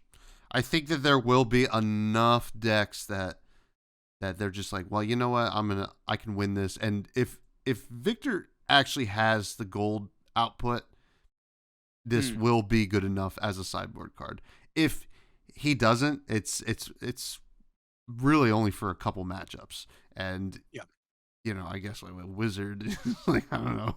And then they hit the nourishing emptiness. And you're like, God dang it. But I don't know. I think it's a cool card. I think we are probably gonna get more ways to create gold as we get through the game. This could end up being a great card in Victor Goldmain. Yeah. I think like almost to the point where, hey, this is actually what he wants to play every game. But currently it is not that. Now, we do have, oh God, I'm going to pronounce this card. Aurum Aegis. Aurum Aegis is a legendary. Oh, that's pretty cool. Hell yeah. It is a Guardian equipment offhand. It has 2 block. It is a Victor specialization. Has temper, and it counts as a gold. So that is a guaranteed gold. So in a world where you want to run Crown of Dominion and this with the Miller's Grindstone. You have 2 gold to kind of back up your Clash plan. Yeah. Is that good enough? I don't know, but I think this is still good. Now, do you know if we could still pay to crack it? I was actually thinking about this when we were talking about it on the Living Legends pod, but I'm pretty sure because it just says this counts as a gold, it doesn't. And the reason that I think that is because gold isn't like a type line. It's not something that exists on the type. Gotcha. It's the name of a card. So, and like the other thing, which is like a really specious argument for this, is that Victor Specialization and Temper both have reminder text, whereas this counts as a gold doesn't. So otherwise it would say like you can pay 2 to destroy this to draw a card or something. So I don't know if we have an official. We probably do. I assume people have talked about it before now, but from everything that I know about game design and whatever, I think that this just counts as like if you have a cash in, you can break this. If you use Victor's ability, it counts as a gold that you can break, but I don't think it allows you to draw a card. All that being said, I do think this is quite good. I think it's probably a high fresh, close to low fresh to death. You mentioned a card that I wanted to bring up, Cash In. I mean, even just hearing that, right? You block with it for 2, right? You get your block in, and then if you need a cash in, get rid of that. That's awesome, and then you have the benefit of what Victor does with his little grindstone, etc., or just his Clash text in general. I think it's good. It's a good card, and obviously it's a specialization. It can only be played with him, so if it's good with him, it's good to me. Yeah, I think it's crazy that this is another one of those cards that is just not over designed, where they didn't feel the need to just slap like just a wall of text on it to make it worthwhile. All it does is that it counts as a gold, and that's it. Like it is a temper 2 shield, and it counts as a gold. I think that it's great, like you're saying. I think that this is like you're playing Victor, you want to play this card just because it gives you the option of, you block for 2, you have it sitting around so that you can use it to win a clash, or like we're for cash in, or any of the other gold payoffs that we're going to see later in this set. Yeah, I think it's just great. I think it's just a fantastic option for him. It plays into what he wants to do. So yeah, I think for Victor, this is like an easy fresh to death. I think you want to play this card if you're playing Victor. Amen. Amen. What does the next card do, though? So Stonewall Impasse is the second shield, the Guardian Equipment offhand that we're seeing in this set. This one's a rare. It has Temper 1, and when it defends, you clash with the attacking hero. If you win the clash, this gets -1 defense until end of turn. So this becomes a Temper 2. Or sorry, +1 defense. Yes, it becomes way worse. It's really bad. No, so yeah, it gets +1 defense until end of turn. So this becomes a Temper 2 if you win the clash. I think this is limited. It is obviously like, even if you wanted to look at other shields that we have available to us, there's like Steel Braid Buckler that I would probably play over this. Obviously, this does have the benefit of being a clash related card. But yeah, if you're playing Victor, you're going to want to play Aurum Aegis as your shield. If you don't have Aurum Aegis, then I would just play probably a different shield than this, because it's dependent on blocking 2. I don't know. This would feel like the same sort of sideboard as like Miller's Grindstone, as also like it would be a budget sideboard option. Yeah. Against decks where you can win clashes pretty easily. Because this is another one of those where like you lose the clash and it just immediately dies, and you're like, cool, this was a rotten old buckler. Yeah. Yeah, I'm right there with you. It's limited, probably rotten for constructed. Sideboard, maybe. I mean, that's a big maybe. But yeah, I mean, still very cool. I mean, I kind of like that from a flavor standpoint, that like these shields and we'll see these blocks are like, you know what? If we block well enough, we're gonna get a good advantage here, which is kind of neat. So.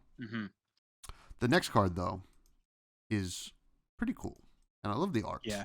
It is Gauntlets of Iron Will. It's a legendary. Guardian Equipment Arms. It has a 2 block, and it has Temper. When this defends, the next time an attack would gain attack this chain link. Instead, it gains that much -1. So, what does that mean? That means that if anybody is doing any kind of crazy stuff with attack reactions, it makes it one less. What's the keyword that gets plus when it's blocked by equipment? Piercing? Piercing. Yeah. I believe that negates piercing. Yep. So, and it's an arm piece, which it's going to just take the place of, oh God, I'm forgetting. Crater Fist. Crater Fist, yes. I think hand so. over Crater Fist, this takes over. Yeah. So I think this is a close to a Fresh to Death. It's nothing fancy, but it's doing what it's doing quite well, which is blocking and also just having like that little extra juice, which I think is pretty nice. So I'm like a low Fresh to Death on Gauntlets of Iron Will. It is a legendary, so I'd hope it'd be close. Yeah. No, I'm right there with you though. Like I'm pretty sure the way that this interacts, even if your opponent's going off with like an Art of War turn, this would negate the buff from Art of War for the next attack. So in a way, if you're able to get the full value off of both blocks, this is an arm piece that blocks for 5. Like it blocks because it negates the 2 buffs and it blocks for 3 because it's temper 2. Like this is a huge fridge if it lines up properly. So yeah, I think that it's really funny that Crater Fist was still being played. It did not have relevant text other than temper 2. There was no universe in which somebody's paying 3 to buff something by 2. So yeah, this just takes over, and I think it's phenomenal for that spot. So yeah, easy Fresh to Death, Gauntlets of Iron Will. Also very funny that this was spoiled on TCG Player before it got revealed. Yeah. Well, I believe that the other website that was supposed to spoil it just forgot or something. Yeah. But it was already up on TCG Player already had all of the information. They were loading it in, and somebody was like, "Hey, wait a second. What is that? That seems pretty cool." But it was worth it to see the art. Another sure. Federico banger. Yeah. Always a big fan. What does Golden Glare do? So Golden Glare is another one of the rare specialization headpieces that I have been mentioning. I'm a big fan of, and this is no exception. This is the Victor specialization. It has Blade Break 2. And when this defends with 2 or more yellow cards, you create a gold token. So something to make note of. This does interact with his hero ability. So you defend with this plus 2 yellow cards in like a really sort of you're walling up sort of deal. This then immediately draws you a card back because of Victor. I like it a lot, honestly. It's pretty consistent with most of the rare headpieces that I'm a pretty big fan. But I like this a lot. It kind of works like Crown of Providence in a way where you are getting a card back. It is dependent on 2 or more yellow cards, but something that we will see is that he's pretty in on yellows. His specialization, his like majestic attack, spoilers, is a yellow card. So I think it's going to be pretty relevant for him. I like it. It's kind of limited in that you do have to block with 2 yellow cards at the very bare minimum. So I don't know, but this does kind of represent like you are blocking for 8. So it's kind of for a big attack anyway. Yeah. But yeah, I don't know. I like this card. I like the fact that it interacts with his hero ability. Like we were saying, we want to see ways for him to make golds. So yeah, I think like at the very bare minimum, this is a mid fresh for him. Blocking 2 in a headpiece is never bad. I'm always happy to see it. Yeah, it's interesting. I think I'm a little bit lower on it, only because of our current options. I do think on its face it is pretty good. And if he wants to run yellows, it makes a lot of sense. You got to have both in hand and be able to block with them. That is a lot, but I don't. So one thing I don't like a situation where you're like, I need this to line up to be the full value that this card is offering. So Crown of Providence doesn't need that. And also, I mean, I'm wondering if just Crown of Dominion is the headpiece in this deck, because you get the gold like automatically. Obviously you don't get the draw, but you do get a gold to play around with. So I think I'm like still like there is a shot here, like a high stale, low fresh, but Mm. because it is good. The effect is good. I just don't know if it's good enough. But of course, I got to talk about the next card, which I don't know how to pronounce. It is Good Time Chapeau, I think. Chapeau. Chapeau, which is Betsy's specialization, Guardian Equipment Rare Headpiece. Blocks for 2. It has Temper, so it's going to block for 3, and it has Action. Destroy gold you control. Your next attack this turn gets, when this attacks a hero, wager a Might and a Vigor token with them. Go again. So this is a way to get the Wager Matters text on Betsy to go. This does block 3, which is probably the best part about this card. But being able to create a Might and a Vigor is quite good. Although you do have to get rid of a gold. So in a way, sometimes gold is going to be like 4 resources in a way or something like that. I don't know if that's the best way to put it, but like if you pitch a blue to crack your gold, you're going to draw hopefully another blue and still have another resource floating around.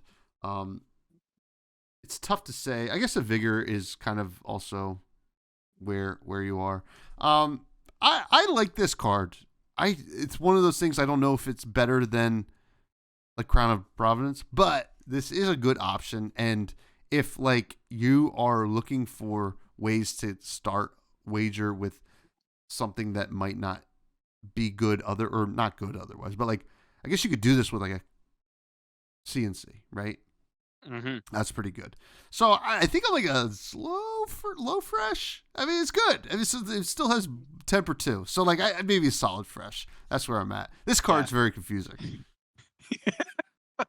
I mean, I feel that. I don't blame you for that. But this is maybe one of the cards that to me really embodies like the design that they're pumping into these rare headpieces. Mm-hmm. Because I think the fact that this is repeatable is crazy. Like I might be drinking the Kool-Aid on this, but I think this card is like the fact that it's a repeatable effect and it's Temper 2, like this is a legendary. But just for Betsy.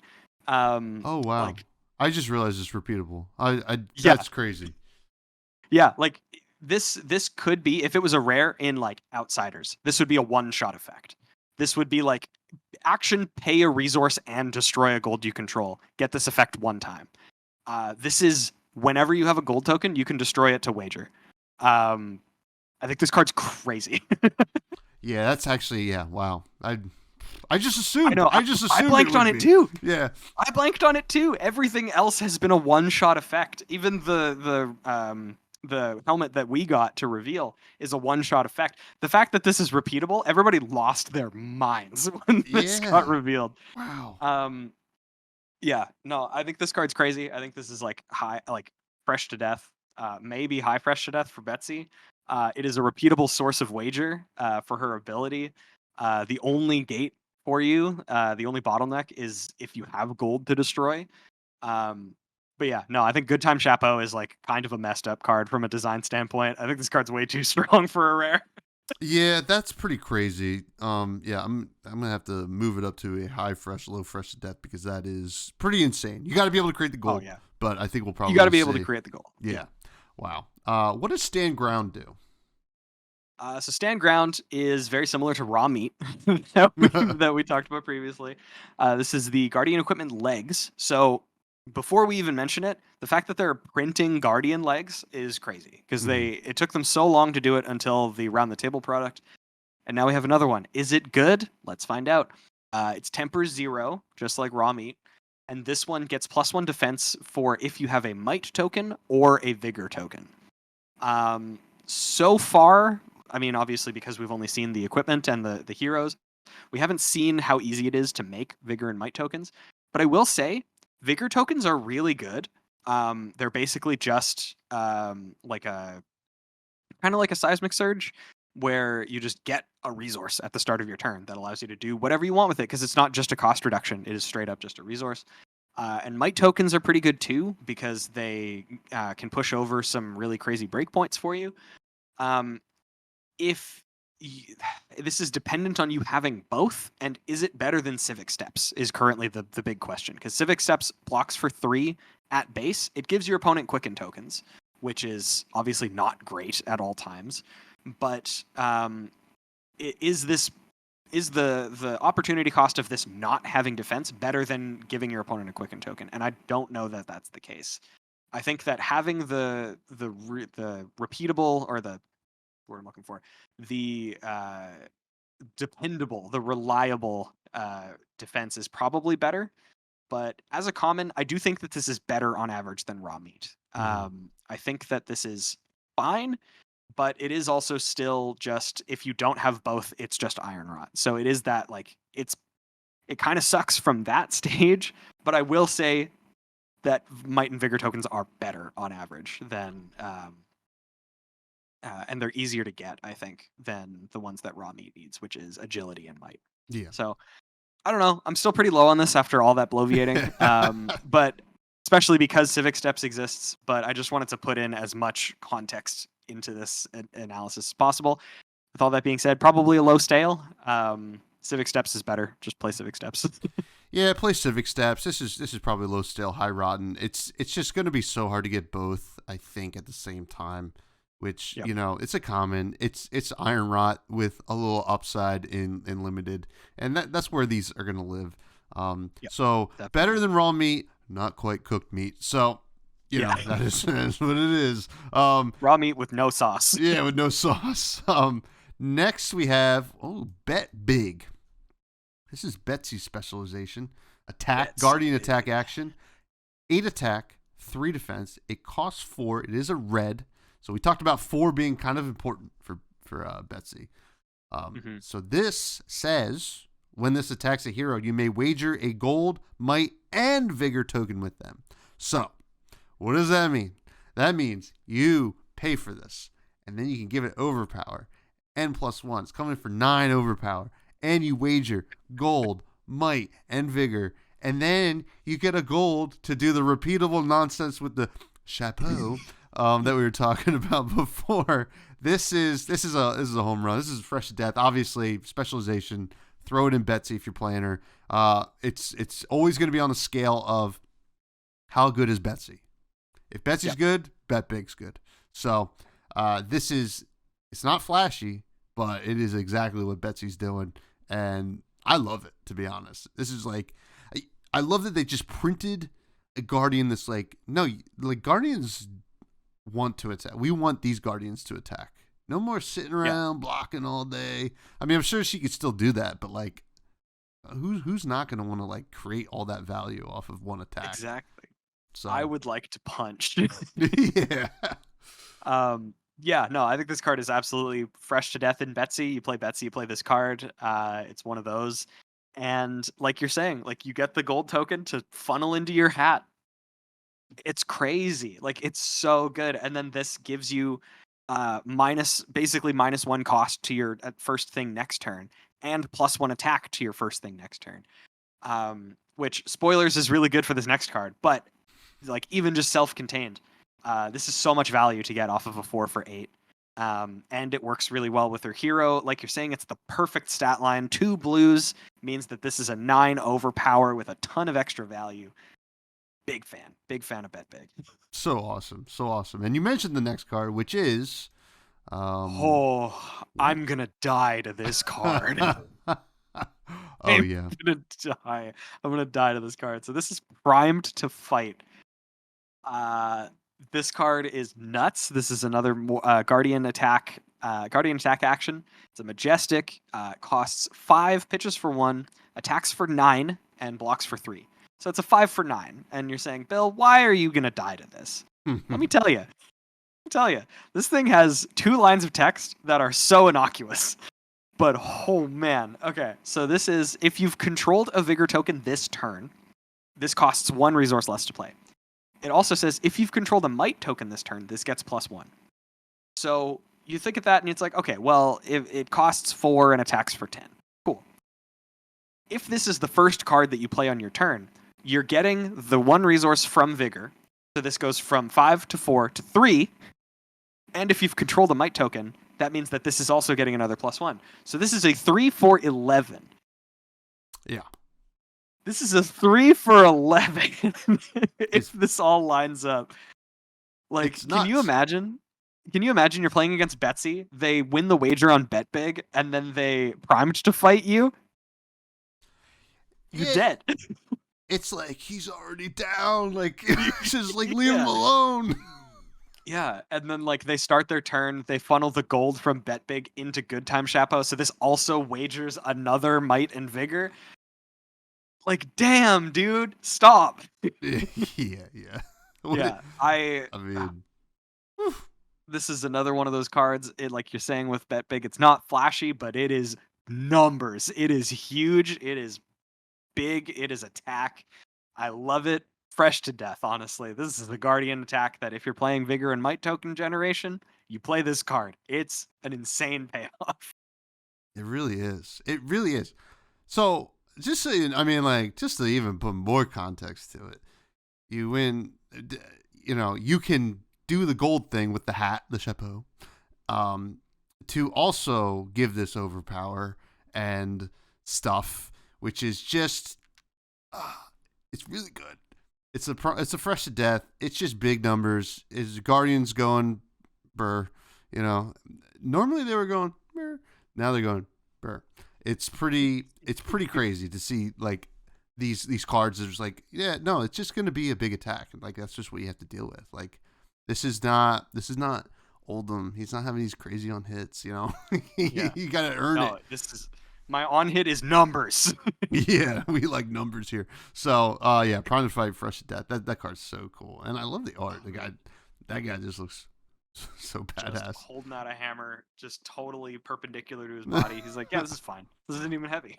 And the next one, the guy, I don't like the way he looks, but we've gone over that. But the Golden Sun, which is Victor's specialization, it is a yellow. It costs 4. It has 7 attack. It's 3 defense. It is a Guardian attack action.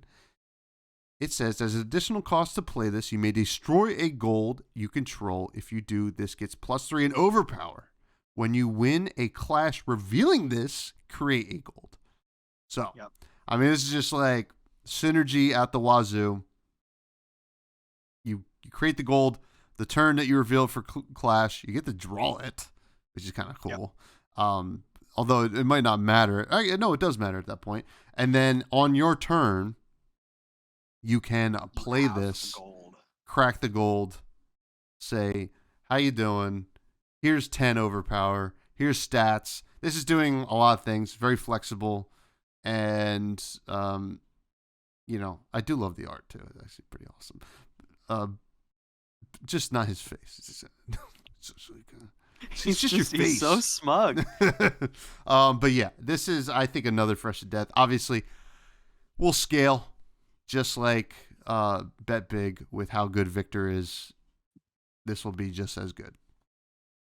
Yeah, this is one of those cards that it just goes in the hero's deck. Like you play Victor, you want this card. It does everything you want a card in Victor to do. So yeah, I like like you're saying, the sort of synergy and the sort of flow chart that it goes through, where it's like if this is on top of your deck, you reveal it, probably win the clash because it's a 7 attack. Then you make the gold. Victor's ability triggers that puts Golden Sun into your hand. And then on the next turn, you already have the gold in play to use its effect. Like it's a really clean, sort of self-contained almost engine for a 4-cost 10 with overpower. Yeah, I think it's really well designed. I think that it slots really well in the deck. So this is going to be Fresh to Death in Victor, which is obviously the only place you can play it. But I think it will put in like an appropriate amount of work.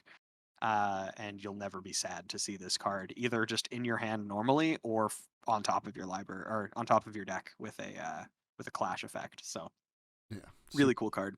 Super cool. Now, what does the next card do?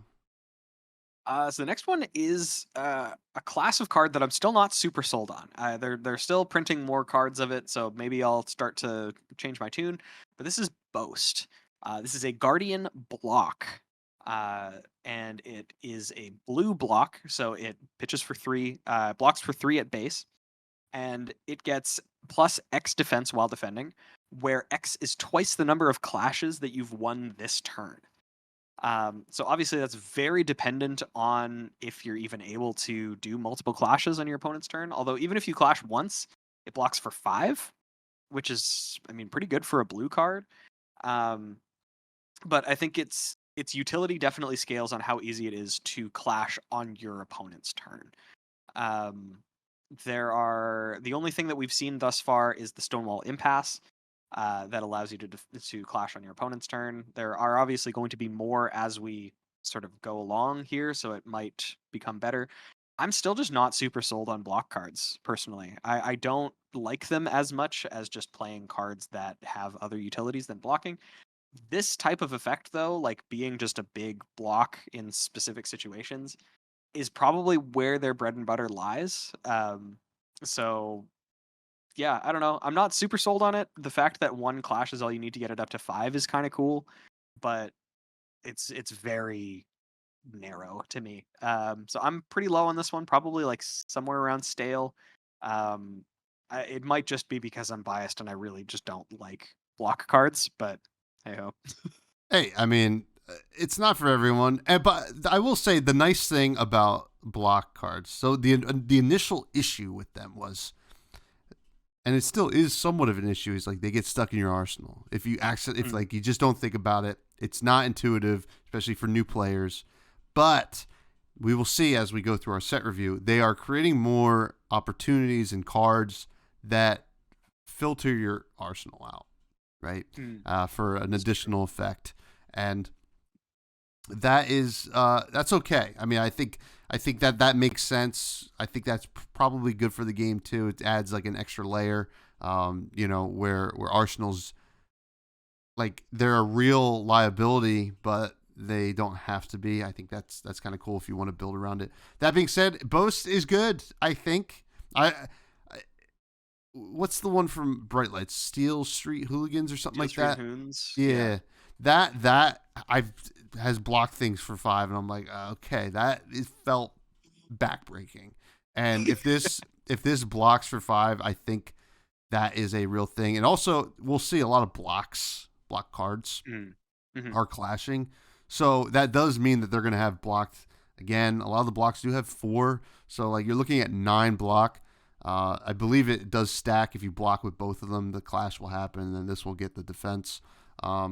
I think I'm a little bit higher than you. I think I'm like a high stale. It's gonna be hard to like make it block for 5. At a minimum, I guess is a block for 3, but I don't know. Yeah, who cares? I think that it's got to be blocking for 5 for it to be even to consider a fresh rating there. But yeah, like blocking for 5, it's a pretty good rate. Blocking for 7, obviously crazy. It's pretty matchup specific in that, like, once you get to those numbers, because not every class is attacking for 7. But yeah, like you're saying, there is another block card that does clash. It actually clashes twice. So if you were to block with both of these cards at the same time, then you're blocking for a metric load of damage. But yeah, it's very dependent on how easy it is to trigger clash, for me, I think. Yeah, absolutely. So we will see as we go through the review. Next card is Trounce. Great name. This is another block. Bill, I'm sorry, buddy. This is a majestic. It's red.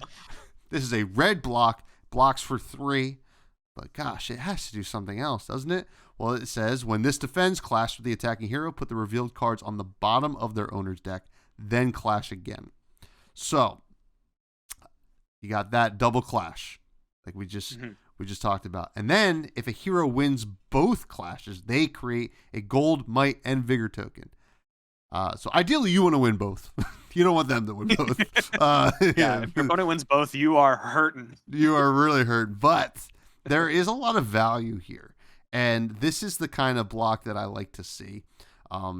This is something that is very clearly a Victor card. Victor does want to use these clashing blocks to kind of create the value that he inherently can take advantage of. So I like this. I think it's like a fresh. I mean, in tandem with Boast is quite good, but I do like that it's doing more than just getting bigger, and gives a Guardian the opportunity to like set up for a really great turn with just one card. You just have to block with this. If you win both clashes, your next turn is pretty well set up. Oh yeah. Like you can get this effect on bet big. Yeah. But this is like just a block card, and like you're saying with Victor, like you have some amount of consistency in if you lose one of the clashes, you can like if your opponent reveals like one of the only big cards that they have in their deck. Notably with Victor's ability, you can pay to put one of the revealed cards. So you can put your revealed card on the bottom to try to get to a better card for Clash. Or if your opponent reveals their one of huge card, like you're playing against a mechanologist and they reveal max velocity, you can be like, oh, well, you probably don't have another one of those. So if I bottom that, it makes it more likely that my cards are going to win. So the fact that you can make this a little bit more consistent with that, I think does bump up its power level. Creating a gold, might, and vigor, crazy. Like we were mentioning with Bet Big, that is like such a huge amount of value to get off of something that already blocks and does its own thing. So yeah, I like this one a lot better than I like Boast. The fact that it actually like potentially makes your next turn such a huge swing is massive. It also works well in tandem with Boast, like you were saying. Like this, you block with both of these, regardless of how they work out. You're blocking for 10 with 2 cards. Yeah. That's pretty good. It is pretty crazy. And also, I mean, create the gold, you draw the card with Victor. I mean, it replaces Yes. itself. Oh god. I actually Yeah. this So card's quite good. yeah, Trounce, especially in Victor, I think this card is very good. Um, yeah, I think this is like a fresh, maybe high fresh in Victor as a block card. I like it. This is the first one that I've seen that I like. Yeah, yeah, right. Hey, we're getting There we there. go. There we go. Next, we do have a couple of reprints here from the round the table. It's relatively new. I'll just mention them. They are the Tower cards, which Tower is a mechanic that says if this says 13 or more attack, it gets when this hits a hero, do something. So Colossal Bearing says destroy equipment they control 1 or less block. Lay Down the Law says non-equipment cards get -1 defense while defending this. And then Smack of Reality says if this has 13 or more, it gets when this hits a hero, destroy all aura tokens they control. These are all decent effects. We haven't really seen them get played. I don't think what we're seeing now is going to make them any more playable. I mean, maybe Colossal Bearing. This is 4, but like you still got to get them up to 13. It's like so that attacks for 8. You need 5. Lay Down the Law attacks for 7. You need 6. You need 6. And Smack of Reality, you only need 4, but that's 5 resources plus a red pummel. So I think they're still going to be stale, maybe low stale, Yep. but they're in there to kind of smooth out the limited gameplay. Now, what does Over the Top do? So Over the Top is another Guardian attack action. This is a set of rares, and they come in all 3 colors. So they cost 3, attack for 6, 5, 4, and block for 3. And they have, if this has greater power than its base, it gets overpower. So kind of similar effect to something like Thump, having greater power than its base. I don't know. I don't know about this one. It's just a 3 for 6. The blue is a 3 for 4. Like if you're looking at it from usually a Guardian standpoint, with something like this, you'd look at the blue. I don't know about this one. It obviously it having greater power than its base means that it is better than just looking at it as a 4 overpower. Because if its effect is going off, it's at least a 5. I don't know. 3 for 5 overpower feels like pretty low, like below rate. And even if you're able to give it wager, you're paying an additional 2, so it's like 5 resources to have it like buff it with Betsy, but then you're losing out on the overpower. This just feels like kind of a miss to me in terms of just like a card design in general. I'm not in on this. I'm gonna say like low stale, maybe high rotten. This feels very limited to me. Like you're playing it in limited. Yeah. This is very much a limited card. It's a payoff for might tokens, right? You know, that's Oh that's yeah. that's where it is. But like even then, it's not the best payoff. I mean, overpower is good, but we're seeing better cards for it, Yeah. and the math isn't. I mean, the math still maths for Betsy, but it's not that great. So yeah, limited, probably high rotten, low stale. You know, we could maybe it's whatever. It's a popper, but Guardian has Yeah. no shortage of those. So I don't even know Yeah. why I They, brought they it up. pop they pop Phantasm in their sleep. Yeah. So next card though is stacked in your favor. This is a Guardian attack. No, it's a Guardian action aura. It is a rare. It comes in all three colors. It costs 2. Here's the red. It blocks for 2. It has go again. Your attack action cards get +3 while defending. At the start of your turn, destroy this, draw a card, then put a card from your hand on top of your deck. So you're not getting a card off of it. You get to kind of filter your hand a little bit on the second turn, and you get to buff everything. Um, it's fine. I think it's okay. I think in this limited format, I think it's great because you're dealing with brutes, other guardians, and these sword attacks and warrior attacks that have the potential to be really big. You know, other than that, I don't like 2 blocks in Guardian, so I'm gonna just say high rotten here, and it definitely looks like a limited card. Yeah, that I could definitely see that as well. The one thing that I will say that I was actually thinking about while we were talking about Victor's hero card, or actually no, his specialization is like, damn, I wish there was a way to, if the Golden Sun was in your hand, to put it back on top and win another clash.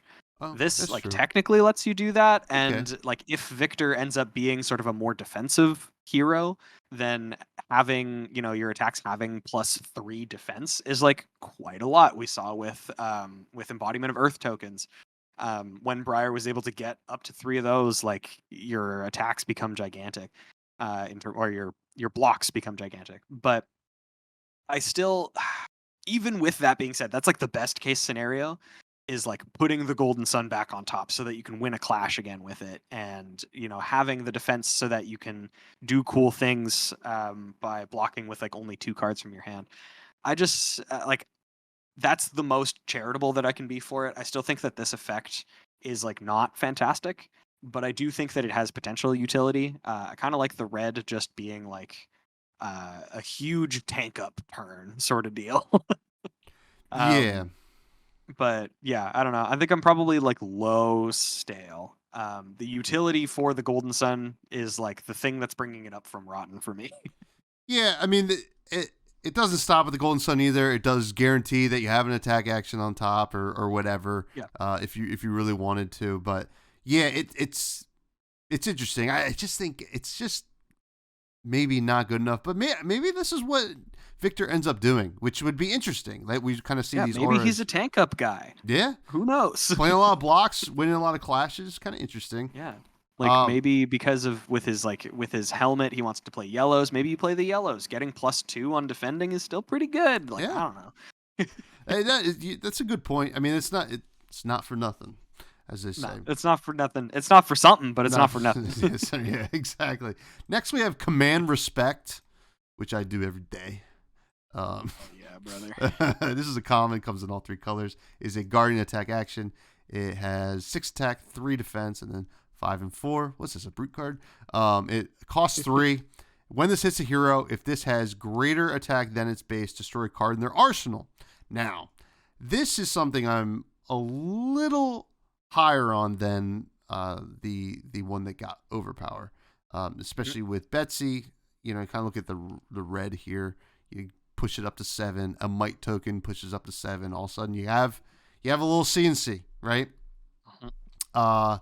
That being said, I think it's better than CNC, and it's a CNC they got to work for. So Yeah. I would say no. I would say low stale. I think it's a nice little like budget option here, but I think I'm still pretty low on it. It's doing a lot of things worse than other things.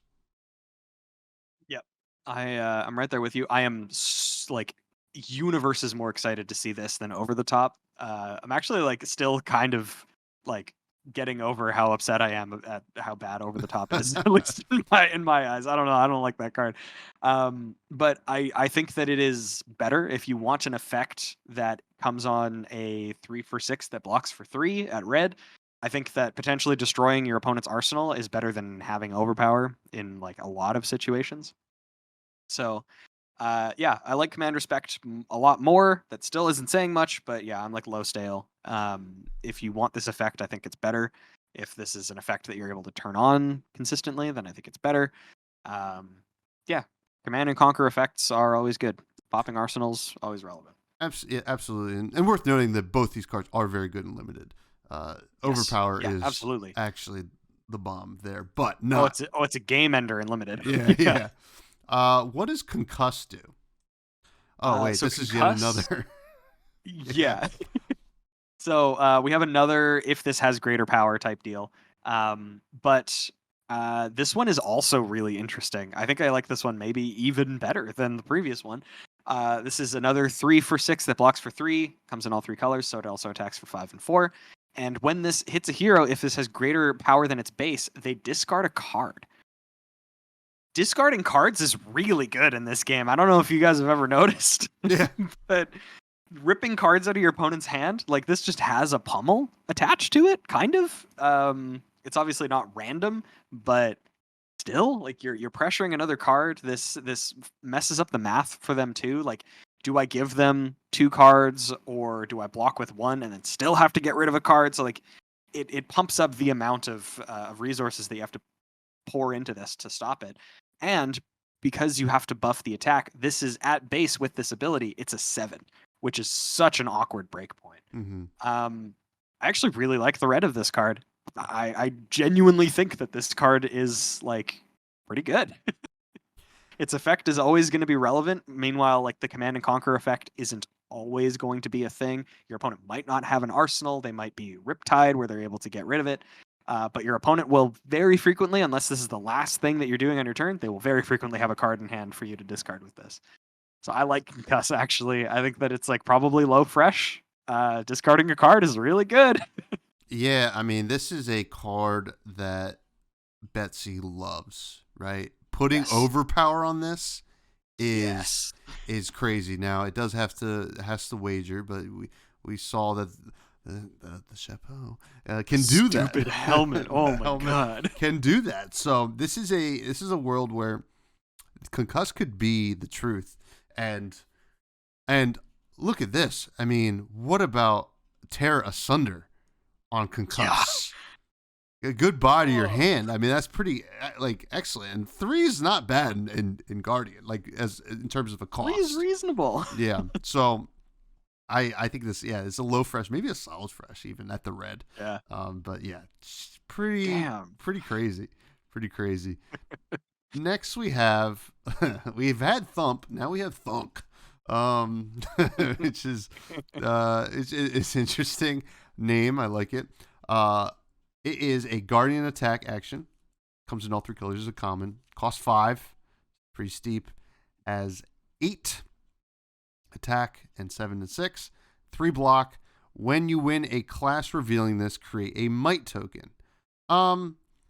This is fine. The blue, I think, is probably where you want to look, right?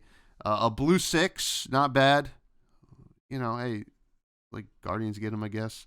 Yeah. But you know, but you got to be clashing, and then like 6 is not always the one that's going to clash the most, but it could be something. This is not nothing. But that being said, I think it's a stale, just because I think you're just gonna have better options, and like winning the clash with the might token and getting the might token is not the best. It's a might token's fine, but it's not the best. So I'm at stale. I'm Thunk. Yeah, I'm probably about the same. 5 is a lot, even in Guardian. 5 is a lot. It's just a weird breakpoint for everything else that you want to do. Like we were saying with Betsy, if you're able to wager with this or something, then it pushes it up from 2 blue cards.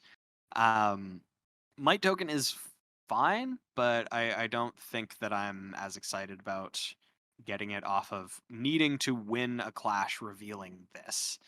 Um, it's it's just a weird, very niche sort of thing, very narrow. So I'm not all in on this. I think I'm probably like low stale as well. It's like the blue is okay, but I don't know if you really need this effect as much. Yeah, I mean, maybe if you're all in on Clash, but yeah, I Yeah, think, if you're running like a clash deck and you need things that benefit off of clashing, sure. Yeah. yeah, but even then. What about? Yep. Oh, this is another interesting one. Tell us about Wallop. Yeah, so we got Thunk, now we got Wallop. And this is very similar to Thunk. It's what -1 in cost and attack across all 3 of its colors. So it costs 4, attacks for 7, 6, and 5, blocks for 3. And when you win a clash revealing this, you create a Vigor token. In general, I think Vigor tokens are better, which is probably why this is the smaller one to make it less likely that you win a clash with it. So I think if you want this type of effect, I would probably go for this one. And honestly, like it being a 4, like we were saying, is relevant for Betsy purposes. It is also just kind of generally easier to weave that into Guardian turns, 4 rather than 5. It's kind of a big difference from my experience. So I do like this one better. It probably only claws its way up to like a mid stale for me. Again, like you have to be very clash heavy to want to care about this. And if you don't win the clash with this, then it just really sucks. Because not only does your opponent get the thing, now you just have this card that is like below rate that you're gonna draw next turn. And you're like, oh, cool. Yeah, yeah. I mean, I think I'm pretty stale on it. Vigor is good. I think this is great. It's probably great and limited, but I just don't want to play this card. I don't think.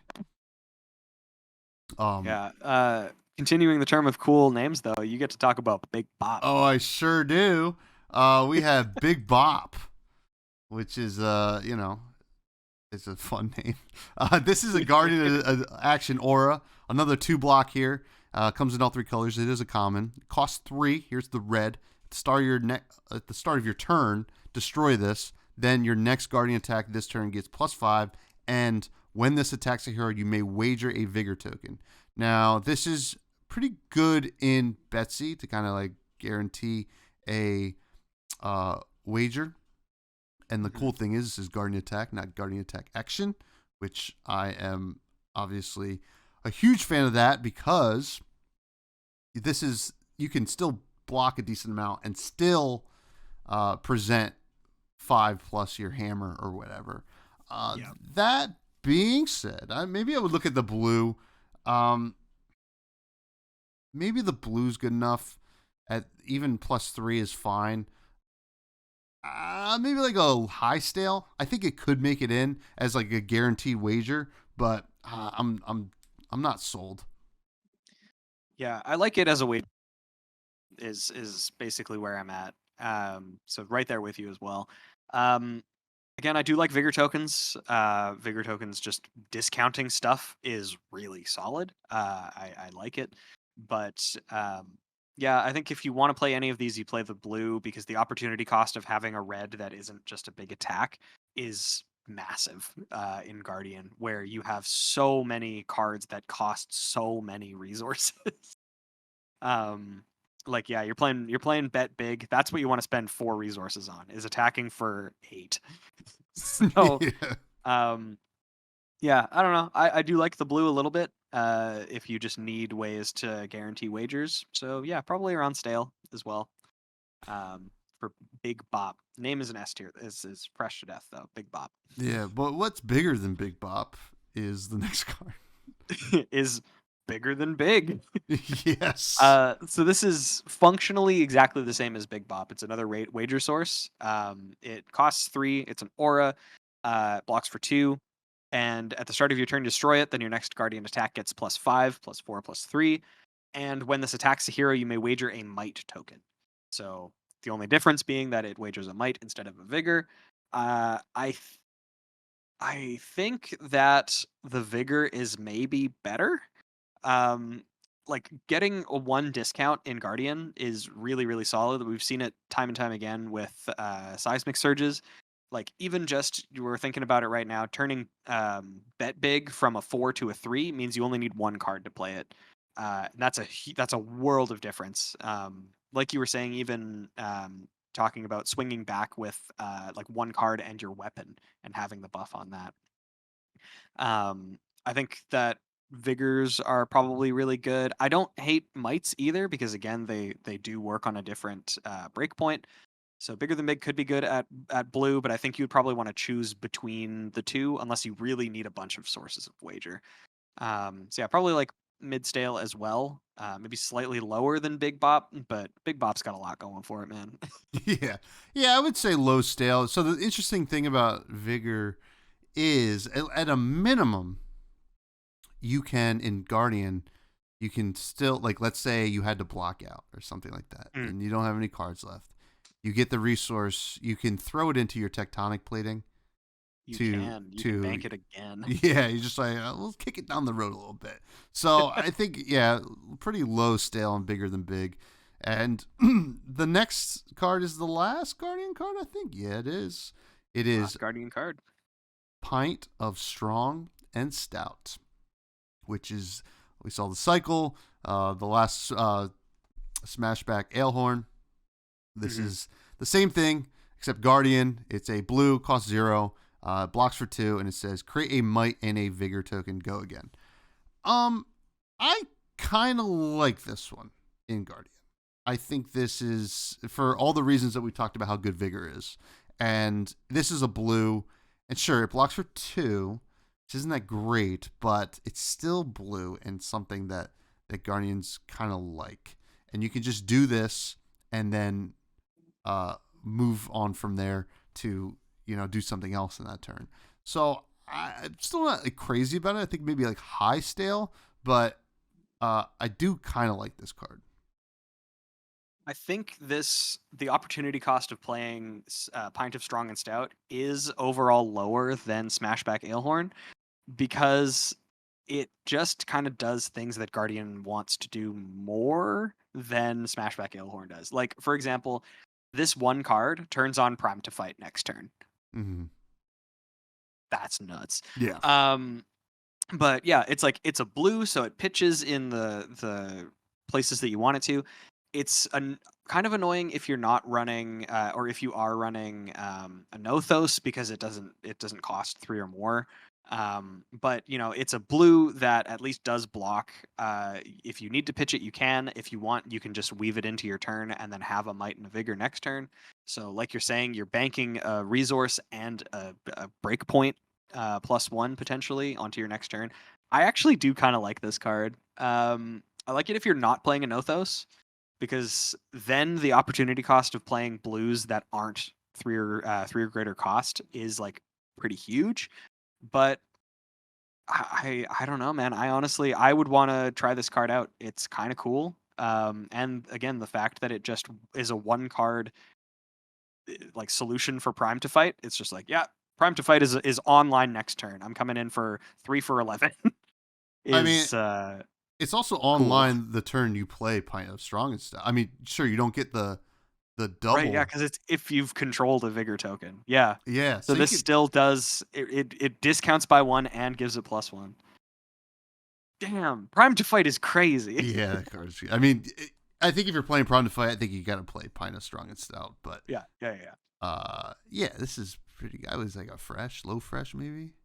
Yeah, I think I'm I I'm said like high stale initially, and then I was like Prime. I think you said high stale. I think I'm like in conjunction with Prime to Fight. I think this is like probably maybe low fresh, but yeah, Mhm. outside of that, it's still like good, but I'm not like it's not super exciting. There's Yeah. a whole discussion again with like if you're playing a Nothos, it becomes worse and stuff like Yeah. that. But I don't know. I like it. I like it with Prime to Fight, and if I'm playing Prime to Fight, I'm playing this card because it just helps out a lot. Absolutely. And that's the Guardian cards. I mean, we do have some hybrid cards coming down the road, but that's like the prime Guardian cards. Guardian's interesting. Betsy and Victor Goldman, they're doing 2 very different things. I think that it's nice to see that I'm like outside of like some classic Guardian bangers like Terra Sunder and stuff like that. I'm not looking at these. I'm like, I want to play Bravo cards there. No, I want to play these Betsy cards, and I want to play these Victor Goldman cards. Crush is going to be good with Betsy, I think. Like the old Crush cards, but it's interesting. Yeah, I definitely agree. I like the fact that they're still able to introduce new heroes into the game and have them not just be like, oh, I'm just going to play all of the previous cards that we had for this, and I don't care about any of their new cards, because especially with the power level of a lot of the like Welcome to Wraith and Arcane Rising stuff, like it could be pretty easy to just fall into, I'm just going to play Brute with all the old Brute stuff because this new Brute stuff, they're nerfing it and they're making it harder to use. No, they're making it easier, actually. Yeah. Like, Beat Chest is such a good mechanic. It's so good. It's so good. But we're about to get to Warrior cards, and we're going to do it Tuesday. That's right, folks. Tune in next week for part 2. Stay fresh.